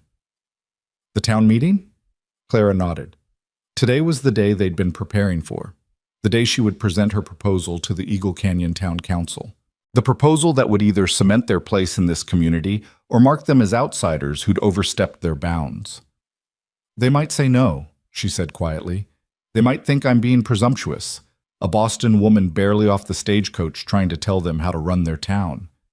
Caleb turned her gently to face him, his hands warm on her shoulders. "Clara Reed, you've lived in this valley for 3 years. You've worked alongside these people, helped them through droughts and blizzards and everything in between. You're not some outsider anymore. You're one of them." "Am I?" "You know you are." His eyes, still the same warm brown that had captivated her that first night in Red Hollow, held hers steadily. "And what you're proposing isn't presumptuous. It's necessary. Everyone knows it, even if they're too proud to admit it." Clara thought about the proposal folded in her pocket, pages of careful planning, months of research and consultation, all leading to this moment. A schoolhouse for Eagle Canyon. A proper school with a trained teacher and books and supplies, where the children of ranchers and farmers and shopkeepers could learn to read and write and cipher. Where they could have the education that Clara had taken for granted in Boston and that most frontier children would never receive. The valley had grown in the years since Clara's arrival. More families had settled, more children had been born, and the informal arrangements that had served before, mothers teaching their own children when they could, older siblings passing on what little they knew, were no longer adequate. Clara had seen too many bright young minds go to waste, too many children grow into adults who couldn't read a contract or calculate a fair price. Eleanor had supported the idea from the beginning. "Education is the great equalizer," she'd said during one of their last conversations. It's the one thing that can lift a person out of poverty, out of ignorance, out of the circumstances of their birth. If you want to honor my memory, Clara, build that school. So Clara had set about doing exactly that. She'd donated land from the ranch for the building site. She'd written to contacts back east, securing promises of books and supplies. She'd found a young woman, a minister's daughter from Denver who'd trained as a teacher, willing to come to Eagle Canyon for room, board, and a modest salary. All that remained was convincing the town council to support the project, and that was where things got complicated. The council was made up of the valley's most prominent citizens, ranchers, merchants, the men who'd built Eagle Canyon from nothing and weren't inclined to take direction from a woman, no matter how successful she'd become. Clara had spent months cultivating relationships, addressing concerns, building consensus where she could. But there were still holdouts, still men who saw her proposal as a threat to their authority or an unnecessary expense. Chief among them was Marcus Webb. Clara's jaw tightened at the thought of him. 3 years hadn't softened her feelings toward the man who'd abandoned her on that porch in Red Hollow. If anything, time had only clarified her understanding of what he truly was. A small, petty man who used and discarded people without a second thought. His marriage to Catherine had unraveled within months of Clara's confrontation at Twin Pines.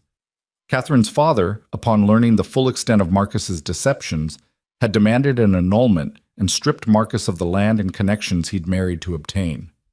Now Marcus ran a small operation on the edge of the valley, bitter and diminished, but still wielding enough influence to make trouble. He'd made it clear that he would oppose anything Clara proposed, simply because she was the one proposing it. His hatred had curdled over the years, fed by jealousy and resentment, and Clara knew he would do everything in his power to see her fail. "Stop thinking about him," Caleb said, reading her expression with the ease of long familiarity. "He doesn't deserve space in your head." "I know." Clara forced herself to smile. "I know. It's just, after everything, I hate that he still has the power to affect my life." "He only has as much power as you give him." Caleb kissed her forehead, soft and reassuring. "Now come inside and have breakfast. You'll need your strength for what's ahead." They ate together in the big kitchen that had once belonged to Eleanor, surrounded by the staff who'd become like family over the years. Martha, the housekeeper, who'd known Eleanor since childhood and had stayed on after her death to help Clara adjust to running the household. Tom, the young hand who'd ridden to warn them about Silas Crane, now promoted to foreman and fiercely loyal to the people who'd given him a chance. A dozen others, cowboys and cooks and stable hands, all part of the extended family that made the ranch run. Clara looked around the table, at the faces of people who depended on her and Caleb, who'd put their trust in two strangers who'd arrived in Eagle Canyon with nothing but each other. The weight of that responsibility settled onto her shoulders, not as a burden, but as an anchor, a reminder of what she was fighting for. After breakfast, Clara retreated to the study to review her notes one final time. The proposal was solid, she knew. The numbers worked. The benefits were clear. All she had to do was convince a roomful of skeptical men to see past their prejudices and their pride. She was deep in concentration when a knock at the door interrupted her. "Come in," she called, expecting one of the staff. Instead, the door opened to reveal a woman Clara hadn't seen in years. A woman she'd almost forgotten existed. Catherine Webb stood in the doorway, thinner than Clara remembered, with shadows under her eyes and a wariness in her posture that spoke of hard years and harder lessons. She wore traveling clothes, dusty from the road, and held a small carpet bag in one trembling hand. "Mrs. Reed," she said, her voice barely above a whisper. "I know I have no right to come here, but I had nowhere else to go." Clara stared at her, 1,000 questions crowding her mind. Catherine Webb, the woman Marcus had married instead of her, the woman who'd stood on that porch and watched her marriage crumble around her. What could possibly have brought her here to the home of the woman her husband had wronged? "Come in," Clara said finally, gesturing to the chair across from her desk. "Sit down. Tell me what's happened." Catherine's story emerged in fragments, punctuated by tears and long silences. After the annulment, she'd returned to her father's house in California, disgraced and broken. Her father had died 2 years later, leaving her with nothing. His fortune had been lost to bad investments, and the relatives who might have helped her turned their backs, just as Clara's relatives had done. She'd come back to Eagle Canyon because it was the only place she knew, the only place where she might find work or charity or some small chance at survival. She hadn't known Clara and Caleb had taken over the Crane Ranch until she'd arrived in town that morning. "I wouldn't have come if I'd known," she said, her voice thick with shame. "I have no right to ask anything of you, after what my husband did, after what I was part of." Clara was quiet for a long moment, studying the broken woman before her. Part of her, the part that still remembered the humiliation of that porch in Red Hollow, the devastation of learning she'd been used and discarded, wanted to turn Catherine away, wanted to let her suffer the consequences of the choices she'd made. But another part of her, the part that Eleanor had nurtured, the part that Caleb loved, saw something else. A woman who'd been deceived just as Clara had been. A woman who'd believed Marcus Webb's lies and paid the price.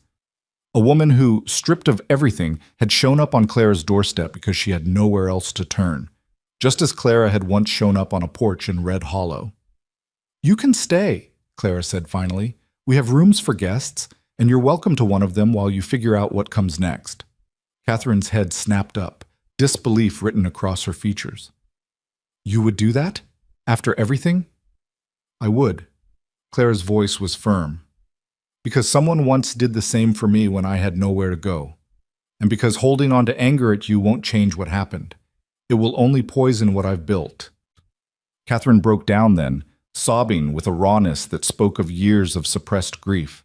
Clara moved around the desk and knelt beside her, taking her hands, offering the comfort of human touch to a woman who clearly hadn't felt it in far too long. "Thank you," Catherine whispered, when she could finally speak again. "Thank you. I don't deserve your kindness." "That's not for you to decide." Clara helped her to her feet. "Now come. Let's get you settled, and then I have a town meeting to attend." The town hall of Eagle Canyon was a modest building on the main street, large enough to hold the valley's citizens when important matters required discussion. By the time Clara arrived, the benches were already filling, ranchers and farmers and merchants, their wives and older children, everyone who had a stake in the decisions that would be made today. Caleb walked beside her, his presence steady and reassuring. She could feel the eyes of the crowd on them, some curious, some skeptical, some openly hostile. News of her proposal had spread through the valley over the past weeks, and opinions were as divided as she'd expected. She saw Marcus Webb near the back of the hall, his face twisted into a sneer that made her stomach turn. But she didn't look away. She held his gaze for a long moment, letting him see that she was not intimidated, that his hatred couldn't touch her anymore. Then she turned her attention to the front of the room, where the town council was assembling. The meeting was called to order by Mayor Thomas Hartley, a portly merchant who'd made his fortune supplying the valley's ranches, and who owed a significant portion of that fortune to contracts with the crane operation. He was sympathetic to Clara's proposal, she knew, but cautious about appearing too supportive in front of his fellow councilmen. "We're here to discuss a proposal brought before us by Mrs. Clara Reed," Hartley announced, his voice carrying through the hushed room. "The construction of a schoolhouse for the children of Eagle Canyon, to be funded in part by private donation and in part by public subscription.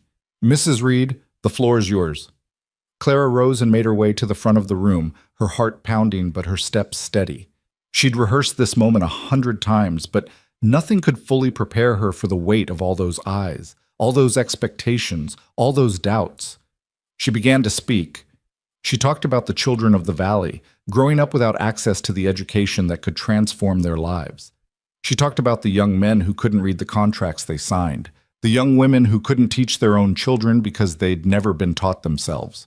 She talked about the future of Eagle Canyon, about the kind of community they wanted to build, about the legacy they would leave for generations to come. She presented her numbers, the cost of construction, the salary for the teacher, the price of books and supplies. She showed how the burden could be shared, how the investment would pay dividends for years to come. She answered questions with patience and clarity, addressing every concern, meeting every objection with facts and reason. And through it all, she felt the tide beginning to turn. She saw nods of agreement where there had been skepticism. She heard murmurs of approval where there had been doubt. The power of her conviction, the depth of her preparation, the sincerity of her vision, all of it was working together, building toward something she hardly dared to hope for. Then Marcus Webb stood up. "I have a question for Mrs. Reed," he said, his voice dripping with false courtesy. "Or should I say Miss Whitlock?" The room went silent. Clara felt her spine stiffen, but she kept her expression neutral. "You may address me by my legal name, Mr. Webb. I am Mrs. Reed." "Of course, of course." Marcus's smile was a serpent's grin. "I just want to make sure everyone in this room understands who they're dealing with. A woman who came to this valley under false pretenses.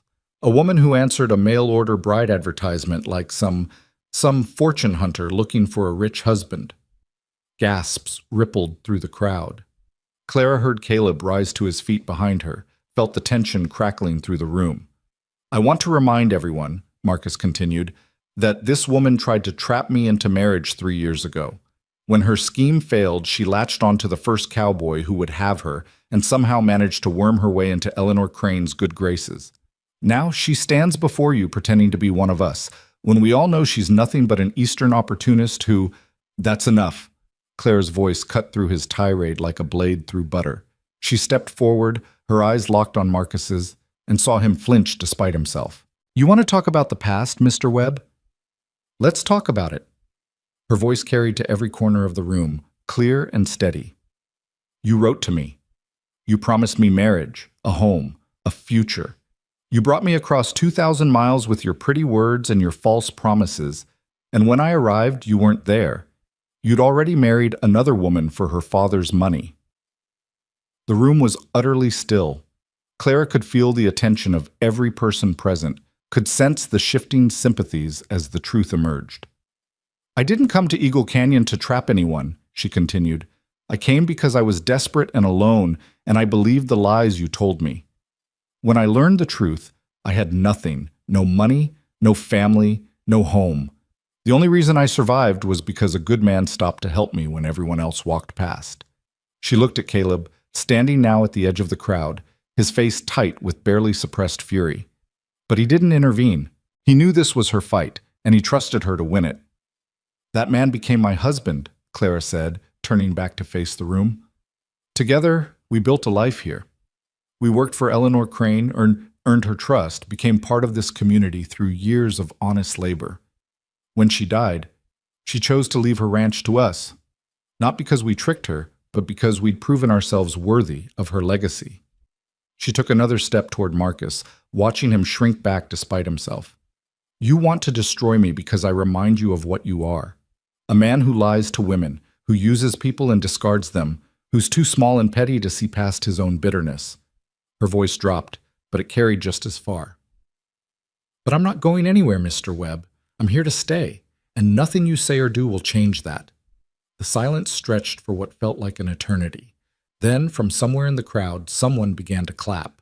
It was Tom, the young foreman, his weathered hands beating together with defiant enthusiasm. Others joined him. Martha, who'd come to show her support. The hands from the ranch, shopkeepers and farmers and ranchers who'd worked alongside Clara for years, who'd seen her character demonstrated not in words but in actions. The applause spread through the room like wildfire, drowning out Marcus Webb's sputtering protests, filling the hall with a sound that Clara would remember for the rest of her life. Mayor Hartley called for order, but he was smiling as he did it. When the crowd finally quieted, he looked at Clara with something approaching respect. "I think we've heard enough," he said. "Let's put it to a vote." The motion passed unanimously. Even the councilmen who'd been skeptical couldn't bring themselves to vote against the proposal, not after what they'd witnessed, not after seeing Clara Reed stand up to the man who'd wronged her and emerge with her dignity intact. As the crowd began to disperse, Clara felt Caleb's arms come around her, felt his breath warm against her ear. "I told you," he murmured. "They were never going to say no." Clara laughed, feeling lighter than she had in months. "I think Marcus helped, in his own twisted way. Nothing unites people like a common enemy." They walked out of the town hall together, into the golden afternoon light, surrounded by well-wishers and supporters. The schoolhouse would be built. The children of Eagle Canyon would have their education, and Clara Reed, once abandoned and alone, had become one of the most respected women in the valley. The schoolhouse was completed the following spring, a handsome building of local stone with tall windows to let in the light, and a bell tower that could be heard across the valley. Clara stood at the dedication ceremony with Caleb beside her, watching the children file in for their first day of classes, their faces bright with excitement and a little fear. The teacher, Miss Sarah Morrison, the minister's daughter from Denver, stood at the door to greet each one, her patience and warmth immediately apparent. She would be good for these children, Clara knew. She would give them the tools they needed to build better lives. Catherine Webb stood near the back of the crowd, her face still drawn with the shadows of her past, but no longer quite so haunted. She'd stayed at the ranch through the winter, gradually finding her footing, eventually taking a position as a seamstress in town. She would never fully escape the stigma of her failed marriage, but she'd found a place in the community, a chance to start over, just as Clara had. After the ceremony, Clara walked through the empty schoolhouse, running her fingers along the desks, the blackboard, the shelves lined with books she'd ordered from Boston. This was Eleanor's legacy, she thought. Not the ranch or the cattle or the land, but this, the knowledge that would lift children out of poverty and ignorance, the opportunity that would transform lives for generations to come. Caleb found her there, standing at the window that looked out over the valley. "You did it," he said softly. "We did it." She turned to face him, taking his hands in hers. "None of this would have been possible without you, Caleb. Without that night in Red Hollow when you stopped walking and changed everything." He pulled her close, holding her the way he had 1,000 times before, the way he would 1,000 times again. "I've been thinking," he said, "about how far we've come, about everything we've built together. And I think we're just getting started." He drew back slightly, his eyes meeting hers. "I spoke to Doc Morrison this morning. He said there's no medical reason we couldn't, if you wanted." Clara felt her heart skip. They'd discussed children before, in the abstract way that young couples do. But the demands of the ranch and the school had always taken precedence. Now, with both finally established, the possibility suddenly felt real. "Are you saying what I think you're saying?" Caleb's smile was the same crooked, uncertain thing she'd fallen in love with 3 years ago. "I'm saying that I'd like to fill that big house with the sound of children laughing, if you're willing." Clara thought about the journey that had brought her here. The desperation, the abandonment, the long road through storms and mountains and heartbreak. She thought about the woman she'd been when she stepped off that stagecoach in Red Hollow, clutching her satchel of broken promises, watching every wagon that passed with desperate hope. That woman would never have believed this moment was possible. That woman had given up on happiness, on love, on the very idea of a future worth living. But that woman was gone, replaced by someone stronger, wiser, more capable of love than she'd ever imagined. "Yes," Clara whispered. "Yes, Caleb. I'm willing." He kissed her then, in the schoolhouse that represented everything they'd built together, with the autumn sun streaming through the windows and the sounds of children's laughter drifting in from outside. Their first child, a daughter they named Eleanor, after the woman who'd given them everything, was born the following summer. She had Clara's gray eyes and Caleb's stubborn chin, and from the moment she drew her first breath, she was the center of their universe. 2 more children followed in the years to come. A son named James, after Caleb's father. Another daughter named Rose, for the wild roses that grew along the creek behind the homestead where Clara and Caleb had first built their life together. The ranch prospered. The school flourished. Eagle Canyon grew from a rough frontier settlement into a thriving community, known throughout the territory for its progressive attitudes and its commitment to education. And at the center of it all were Clara and Caleb Reed, the abandoned bride and the dust-covered cowboy who'd found each other on the worst night of Clara's life and built something beautiful from the wreckage. Years later, when Clara was an old woman with silver in her hair and laugh lines around her eyes, she would sit on the porch of the big house and watch her grandchildren playing in the yard. She would remember everything, the fear and the hope, the heartbreak and the healing, the love that had saved her when she'd thought she was beyond saving.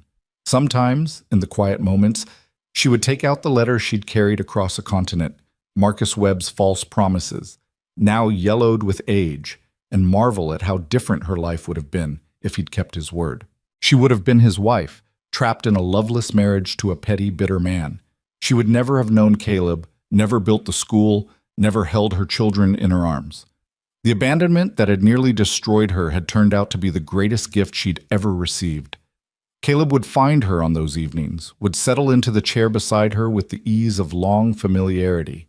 His hair was gray now, his face lined by decades of sun and wind and hard work, but his eyes were the same, warm and kind and full of love that had never wavered.